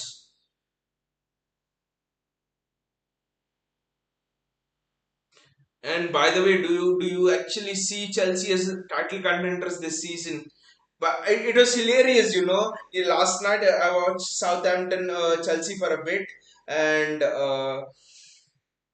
and it was just hilarious, you know, seeing Raheem Sterling miss open goals. I mean, he had a 1v1 and literally he shot it straight at the keeper without pressure. Cole Palmer's done well there under pressure. It's a Forest throw. That's fine, Kevin. There's no need to argue. Ausen is here. He says, congratulations to Manchester City fans. The league is yours. Well done, Ausen, for trying to jinx it. But at the start of every season, what we feel is as City fans, we want to compete. We want to be there in that number one, number two positions. That's it. Winning the league and all, it's just a result of your processes, right? If you play well in the big moments, if you perform your process as well, then you win it. So the primary objective every season is to be competitive in every competition we go into. It is to give a fight. That's it. Winning and losing is it's, I mean, the game is more about winning and losing. The game is about being there in the big moments and enjoying every moment, and that is what we do as City fans. So I'm not yet ready to buy into this that the league is ours and everything. At the end, we will see. But right now, our objective is to be there every third day, every week, in every match. JS cases, I don't think they will even finish top six this season. Their attack and midfielder shambles. Now thinking about it, JSK, it would have been very good if Chelsea lost to Spurs. Right? By the way, Kevin De Bruyne, that's a free kick. That's a free kick all day long, ref. Yeah, it would have been good if Chelsea defeated Spurs. You know, Harry Kane last minute header, but it would have been good if Chelsea defeated Spurs because Spurs could actually be a title contenders this season. I do not know. I think the owner just is just spending money like water, you know, in the transfer market. He's just been ripped off, you know, especially in the footballing thing. It's very easy to get ripped off in the transfer window when you have not done it before, and I think that is that is what has happened to the Chelsea owner. I think some of his signings were nonsensical, you know. He's gone for Fofana, for example, when the real deal is to replace Kante in the central midfield position, right? Kante is getting old. Havertz and Sterling. Are they the answer to your attacking woes? I don't know. They're missing sitters. Mason Mount is the only one who looks capable of, you know, passing it fast in that Chelsea midfield. Rest everyone are just, you know, so lethargic. There are a lot of problems. And I think Tuchel could actually eventually get the sack as well. Never know. Tuchel could be the surprise sacking there because a new owner, and sometimes when you're the new owner, you would also like to feel that I need to have my man. I need to have my man in charge of running things. So even that could be there. Riyad Mahrez there. Cole Palmer playing it back. Austin says Liverpool struggling, Chelsea struggling. Who is left? Spurs, we all know they're bottlers in Manchester United, no chance. What about Arsenal, Austin? You have missed Arsenal over there. What about them? Because Arsenal fans feel suddenly they are the prime contenders for all the competitions this season.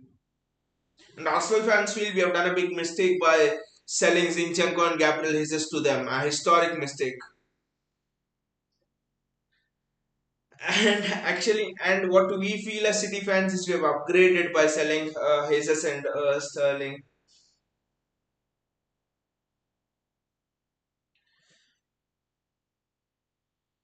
But Spurs there. But the thing about Spurs is, also you were telling Spurs we all know. But the thing is, but we all have never seen Spurs under Antonio Conte. Any team under Antonio Conte is a different animal. At least for that 1 2 seasons until he is there. Antonio Conte always has the 2 season spells like he did at Chelsea, right?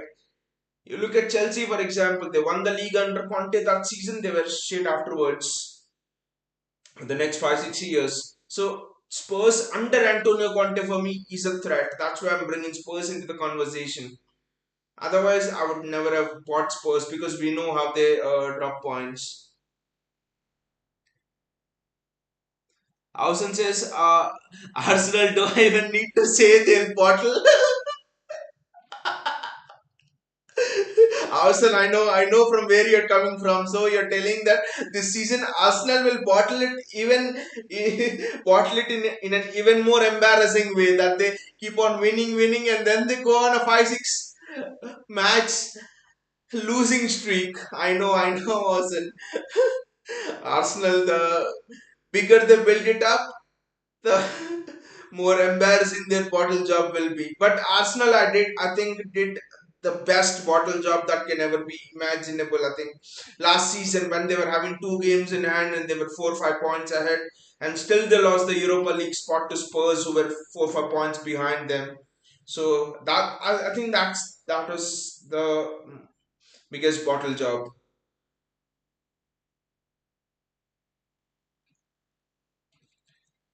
JSK says, I think we have finally figured out our front three. Yes, Alvarez. I mean the front three, but Alvarez, Foden, and Haaland have not been the front three, right? Today the front three have been Bernardo, Foden, and Haaland. I know Bernardo Alvarez been interchanging, but it's Bernardo who's playing there. But when you look at the finish, that's wonderful recovery based on Kyle Walker. This is why we need Kyle Walker there, and this is why the Pep went for Akanji. Just for example, if Walker is injured, just to have pace, a backup pace to someone. But you look at Alvarez in the first half was almost, just playing behind Haaland in that 4 4 1 1 kind of shadow to Haaland. But in the second half, you see Julian Alvarez playing in the wing and getting that goal. That one goal should show Pep Guardiola that Alvarez is so dangerous on the wing. You look at that sort of finish. Who does those sort of finishes, unless you're supremely confident? And they say if you create someone with 99 finishing in FIFA, he will be Julian Alvarez. They say his finishing is so devastating. Hausen says, man, you have to win the Champions League this season with the great squad. Also, the Champions League has a lot of uncontrollable variables. For example, the Real Madrid thing, when the first goal went in, the crowd, Bernabeu second leg, the crowd there. Walker injured against Atletico before the Madrid game. A lot of things that you can't control at that point of the season, right? It depends on the kind of form you're in at that point of the season. A lot of things come into the match as well. But I know that having Haaland especially has turned the Champions League scales in our favor massively. I will not deny it because how Real Madrid won the Champions League. I always refer back to this, with Courtois at the back and Benzema in the front. That's it. Ruthless finisher, ruthless goalkeeper. So two things, and we have been lacking a ruthless finisher. Aza Sterling, they're shit finishes. Honestly, they don't know how to finish. Finishing is an art. So I agree with you that we have to win the Champions League, but there will occur uncontrollable variables. But what I expect is we will be much more competitive in the Champions League this season. We will not panic even if we are like Okay. Two goals down, for example, going in the last 10 minutes, having Haaland Alvarez. That is the thing. Chase curses, by the way, Yaya has lifted the curse. That means it is this season that is another great thing. Yaya Toure, right? In the Champions League draw. He has officially lifted the curse in front of the entire world. So we'll have to see. By the way, Champions League kicks in next week as well. I think we have Villa at the weekend, and then we have to play Sevilla. I think it's an away leg. I haven't checked it. It's home or away, but Sevilla will be interesting. It will be a good test because Sevilla like to park the bus, and will be a good test in terms of the kind of how can we find spaces when a team really parks the bus, and it's Julian Alvarez. I think he's made the run there. Has to go in, has to go in. How did we miss that? How did we miss that? I do not know. Haaland was missing there. I do not know how we missed that. Julian Alvarez, just look at his pressing. He's just pressing massively. I think in the Champions League, Pep goes in with the same squad. I think maybe put in a Kevin De Bruyne there. And whom do you remove? That is the question. Maybe a Gundogan is the one whom you'll remove. But Gundogan was the game changer against Palace. I don't know. Maybe you remove Julian Alvarez. See, that is the thing here. It's becoming difficult for Pep to fit in everyone into the team. I know he's working towards the tactical setup and things, but it's actually becoming difficult for Pep to fit in Bernardo, De Bruyne, Alvarez, Gundogan into the same team. JSK says, and Rory has finally apologized to Haaland. But JSK, did you see Rory has also made another bet? He has made a bet that at the end of the video, for example, you see he has made a bet that Haaland will not score more than 25 points. Sorry, more than 25 goals this season. And he also doesn't think Haaland will win the Golden Boot. But that was crazy, right? He only expected Haaland to score 15 goals at the most this season. That is crazy. Haaland already has 9 goals and it's not even September.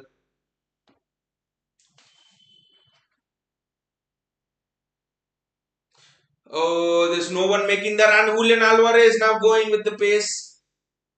Uh, De Bruyne was just upset there that no one was there to take his through ball.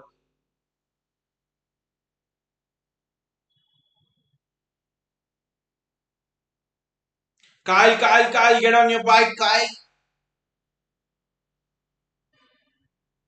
Wonderful defending from Rico Lewis. Okay, Rico Lewis is barged into the Forest player, and that was just unintentional. Let's just check the scores of all the other teams around the ground. Let's see, I'm sorry, around the league. So let's see how Liverpool is doing against Newcastle and what is happening to Spurs against West Ham.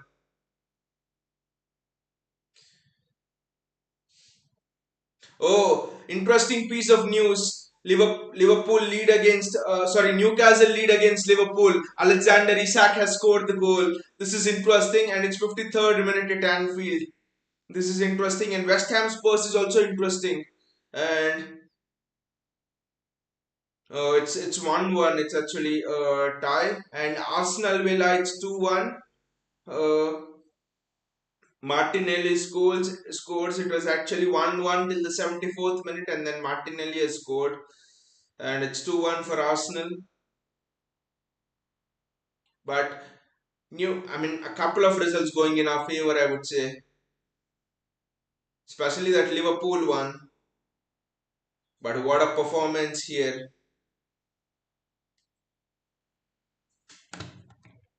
Oh, it's the sixth goal. I've not seen it. I've just missed it while seeing the scores.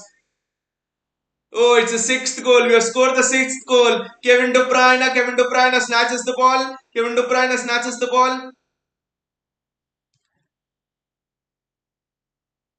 And Julian Alvarez is there. to bury it. Look at the finish. This guy Julian Alvarez. It seems as if he's a wonderful striker of the ball. Look at it. Look at the finish from Julian Alvarez. What a goal! What a goal, Julian! Wonderful, wonderful goal. And Julian Alvarez has two. CSK says Liverpool in the mud. And Julian Alvarez. Just imagine Alvarez scoring a hat trick now. That would just be hilarious. Alvarez, CSK Alvarez. I think you should put a million greater than signs over there. Alvarez is a million times greater than Sterling.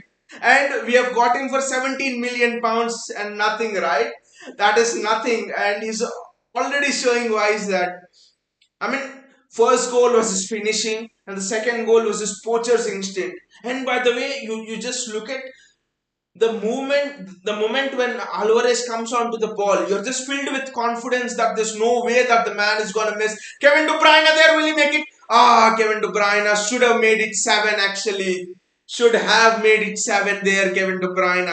I mean, JSK, it's just an insult. I think to even I don't know how people are even comparing Sterling with Alvarez and things like that. I do not know. Alvarez always greater than Sterling. I'll just change the score actually. I forgot to change the score. It's 6-0.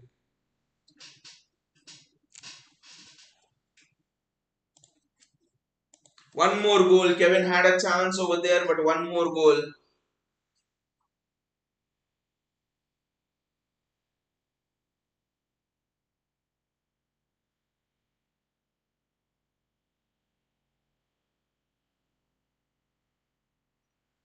Yeah, JSK, I've just changed the score. Thank you. Thank you for reminding me.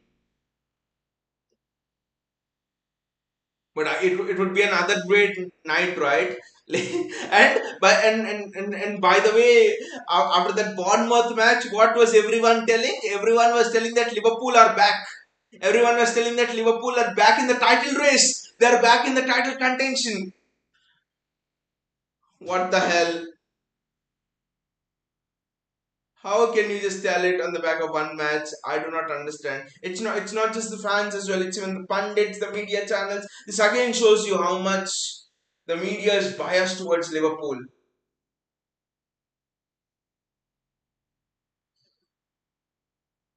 Rico Lewis with the chance to shoot.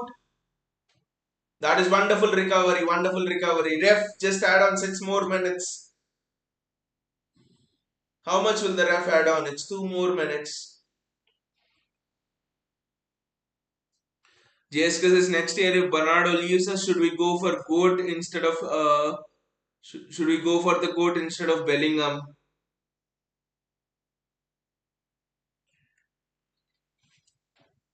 I Bellingham will be tough. Bellingham will be tough. JSK. And by the way, JSK, have you noticed that Lucas Paqueta has signed for West Ham for 60 million pounds? I thought he would have been a good signing, but now Bernardo is staying. We didn't need Lucas Paqueta, but I would actually love Bellingham. I would actually love Bellingham at City. He would just complete it. He would just complete the midfield. Bellingham. Uh, Yes, because I'm talking about Messi. Okay, okay, fine. I was like thinking about who is the goat in the midfielders because Bellingham is the only goat in the mid. I mean, not the goat, but who is the goat in the midfielders? We have the goat in the midfielders, right? And Kevin De Bruyne. I think it's no, not a goal. Yes, that was almost a free header, but I think we can go for Messi actually. That would not be a bad option, but then it again depends on what Messi will ask for because we can't give Messi a starting role every game, right? He's not starting in that striking position, that is for sure. If he's starting in one of those midfield positions, I don't know. Is there space for him? I think Bellingham would actually be a good signing than Messi. I mean, taking into account the wages we'll have to pay for him and all of that, that we might have to break the wage structure if we go for Messi because already we're having Haaland on good wages, De Bruyne on good wages. I don't think we'll go for Messi. Unless it's like there's some promise of he'll play 1 year here and then he'll go for he will go to New York City FC, something like that, like Lampard did. Other than that, I don't think we'll be able to bear the wages of Messi actually. That's the thing. But Bellingham for me next season, because I don't see any other midfield options. Just because Messi won't demand anything, he will obey what Pep says. That's the reason why he's better than CR7. He will obey what Pep says and all. But my fear JSK is about Pep. Pep will try to tweak the system in such a way that Messi will fit in it, and that could actually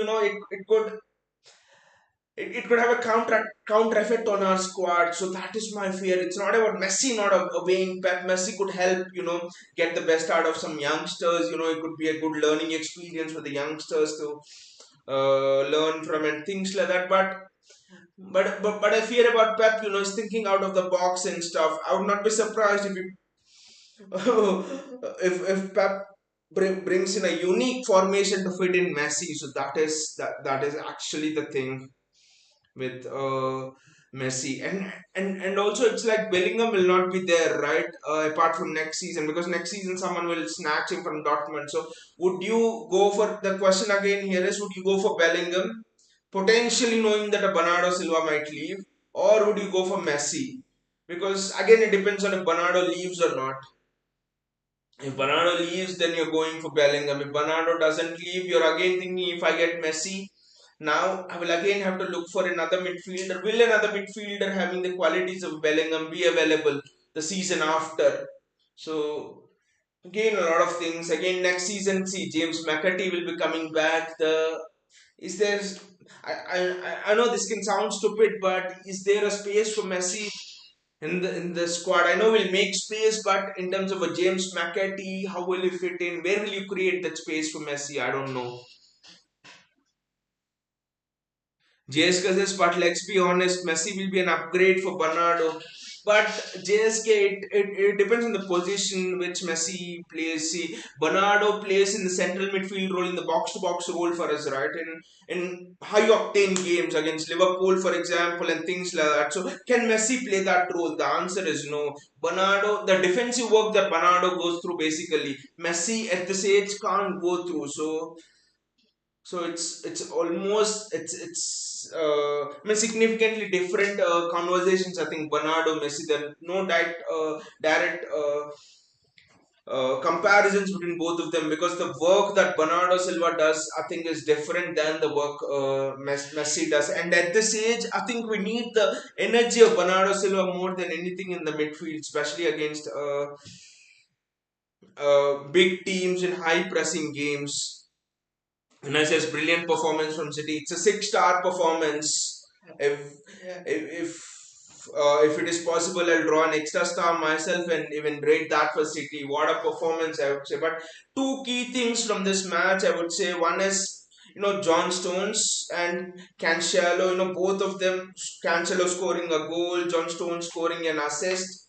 John Stones getting an assist. You could see through the second half, the it just uplifted them. They were just so bold in 1v1s, in the few 1v1s that were there. Stones was bold in possession. He was pinging a few through balls through, and Cancelo likewise. He was much better in those shimmies and all.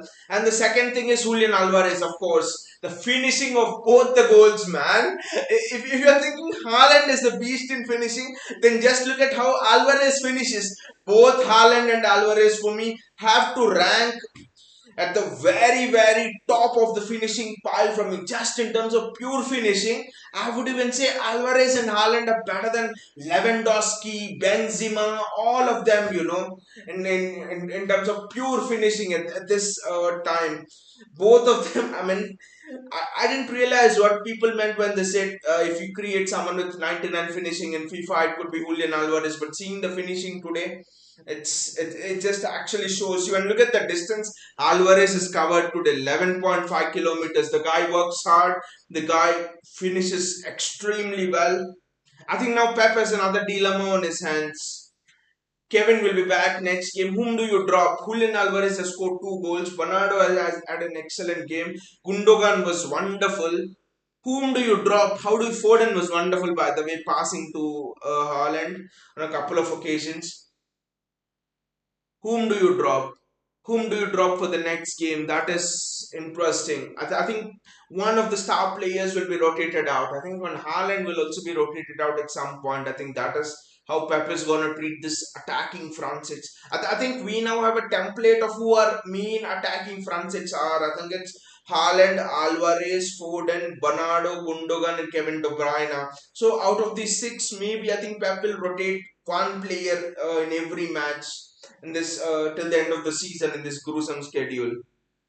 JSK says it's a stretch, but okay. Yes, yes, JSK. I know it's a stretch, but there are some people you see their finishing and you're like, wow, what kind of finishes they are. Like for example, when Kun Aguero made the debut for us in his first match, right? He hit a longer ranger, he just passed it into the goal.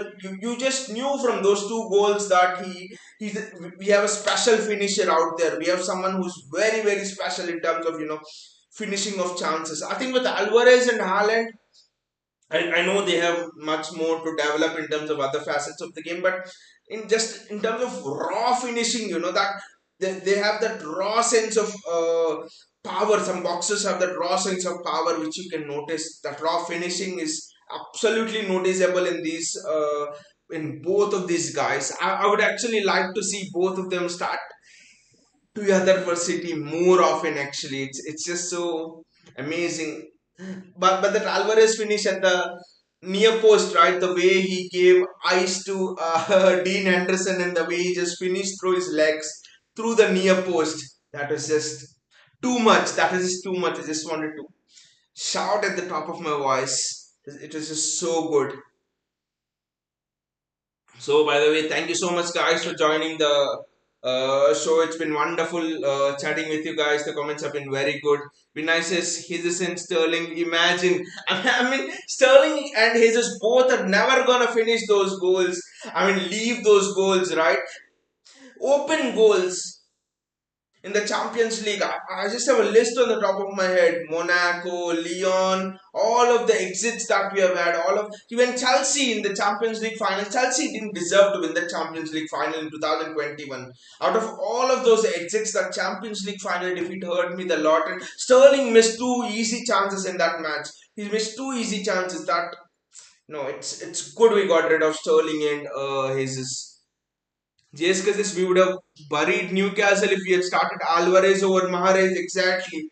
And and also if Foden passed to Haaland, right, in that match the combination wasn't quite there. And by the way, I think I might be wrong, but the second goal of Alvarez, he finished it on his weaker foot, right? On his left foot, right? Yes, he finished it off his weaker foot. See, Alvarez hit the bar with his weaker foot. Alvarez finished off the second goal with his weaker foot. Does this guy actually have a weaker foot? I do not know if this guy has a weaker foot as well, because that I mean, it is just crazy to imagine. I know Haaland has a weak foot, but it seems Alvarez has a five-star weak foot as well. In FIFA they say five-star weak foots. JSK says no, he's a both-footed player like Neymar. Wow, JSK, I knew that he was strong on his left foot, but I didn't know that he is this strong on his left foot. Wow, we have a what a player we have on our hands. And you're right, against Newcastle, Alvarez would have finished it because we had a couple of chances. Foden pass into Haaland would have finished off Newcastle. That Newcastle match was an aberration actually. It was an aberration, but then it showed Pep as well about the weaknesses of that inverted fullback system. So I actually think that it's good in a way that the Newcastle thing happened, that Pep realized what are the shortcomings in his system. Vinay says, by the way, Alvarez didn't play at wing. Silva is playing. Vinay, no, Alvarez, they were actually interchanging the wing position and the midfield position. In the first half, Silva played predominantly on the wing, but then in the second half, it's like Alvarez shifted onto the wing much more actually. And the first goal of Alvarez was on the wing. He ran through on the wing. So Interesting that Bernardo Silva has also settled down on the wing exceptionally well. So, but I think it's a key that Pep has found out that Alvarez could be the shadow of Haaland, but also, I mean, the interesting thing about Alvarez is he can play he can play behind Haaland, but across the front three. He can tuck into the midfield. His link up play is excellent. Everything, he can go on to the wings. His defensive work is supreme. Vinay says Forest didn't test our defense, and Vinay, the counter argument could be that we did not. I mean, I know there were sloppy passes. I think Renan Lodi had a header cleared, and there were sloppy passes in the first 10-15 minutes, sort of a thing. But after that, you could say that Forest could not get near us. Forest could not take the ball away from us. See, one thing Pep Guardiola says is, I do not teach tackling to my defenders. The reason being, if an opponent has to attack us, they have to get the ball first. They have to get near our goal. I will suffocate them. I will make sure they don't get the ball itself. So I think that is the style of Pep Guardiola's defending, that and Pep has shown how it is done today. That is another reason why this is a supreme performance. We have not given Forest the chance to nick the ball from us at all. Vinay says, now I know why Atletico Madrid uh, let go of Lodi. I thought he was decent though. Even I thought Lodi was decent, Vinay, because in the Champions League matches as well, right? When Lodi played against us, he caused us trouble. He came inside, he cut inside against United in the previous game last season when Atletico played them. Lodi was excellent. I think Lodi scored the goals that knocked United out in that Champions League tie. I think Lodi was actually good. But again, I also think it depends on the system which you make the player playing, because the Forest system is just sitting back and stuff. And I think, see, Lodi has come from that Atletico Madrid sort of school of defense, or Simeone's style of coaching and stuff. But Lodi uniquely is a player who likes to be on the front foot, who likes to cut inside, who likes to invert and things like that. I think at Forest you're not gonna get all of those, at least against the big teams. So I think Lodi is struggling, but the struggle is because of the system, and he's not a defender whom you would want in a back five, whom you would want to defend narrow with and all. He is someone who wants to go on the front foot. He would have suited City. There was no doubt about Lodi. Football Critic says City will be the reason Villa will sack Gerrard. And Football Critic, just see the irony. Last season at the 70th minute, right? Aston Villa, City, and all the Liverpool fans, all of the footballing world thought that Gerrard will finally avenge his slip. He will finally avenge the title loss.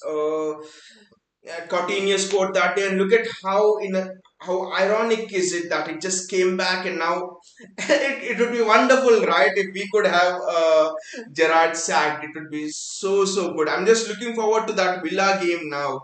It's I was a bit afraid that, I mean, it's not afraid, but I wanted Gerrard to stay there because I didn't want Gerrard to be sacked before the City game, because then, when a manager is sacked, the team generally responds well. I didn't want that to happen. I want Gerrard to be there. I want Haaland to hit a hat trick of hat tricks in the next match. That would be wonderful, right? Hat trick of hat tricks for a player whom some people thought could not even score 15 goals in a season. So, so I actually think that the Aston Villa game will be interesting, but I'm also looking forward to the Sevilla game, because it will be a different test. Unai Emery, the manager there, Sevilla is interesting for me because Sevilla last season they defeated Bayern Munich, I think, right? Sevilla and Bayern last season, Sani, Gnabry, Thomas Muller, Lewandowski. You look at the kind of pace in their attacking, Koeman, and they defeated such a team over two legs. So Sevilla will be very interesting. The kind of way they set up, the way Sevilla pins the ball in the midfield and go on the counters. I hope Akanji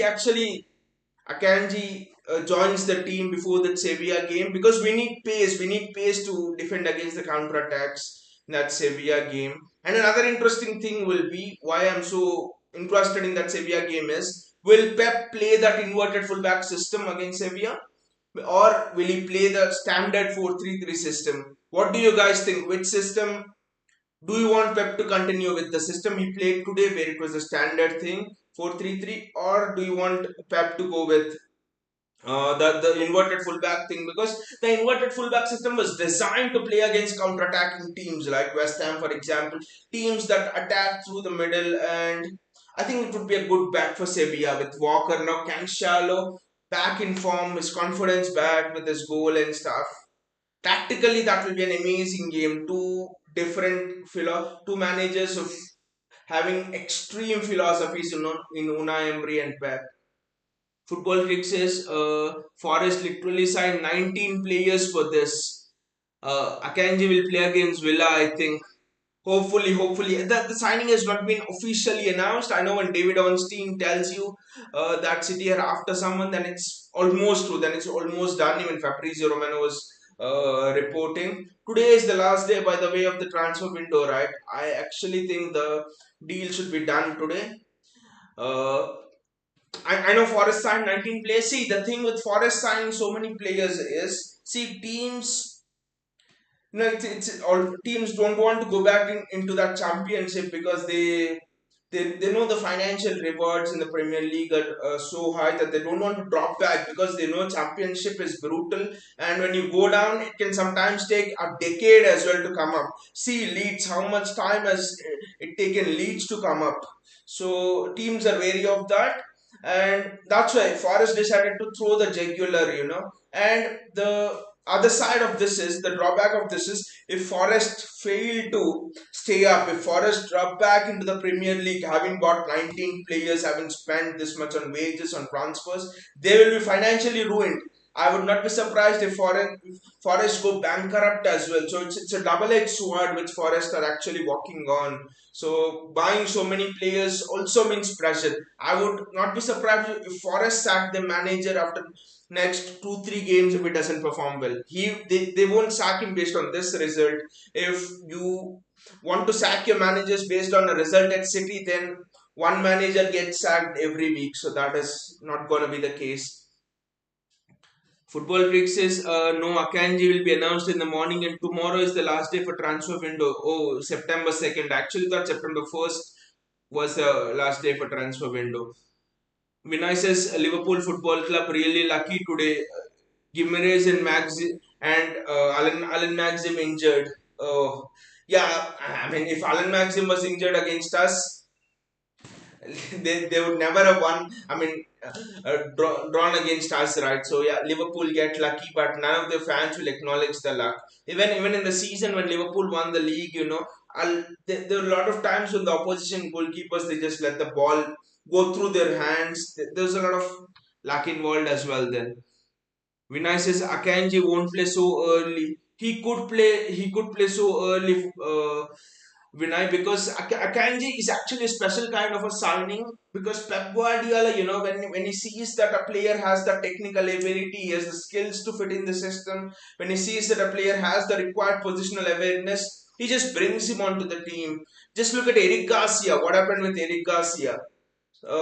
Pep directly put him onto the team. So put him into the team. So I actually think Akanji could start pace. I think Pep is actually worried about pace. Today Forest didn't have pacey wingers like an Alan Maxim, but Pep thinks maybe Kyle Walker alone is not enough to defend against pacey forwards. Diaz, Stones, would you back them? So I actually think it's either Akanji or Stones, one of two who plays.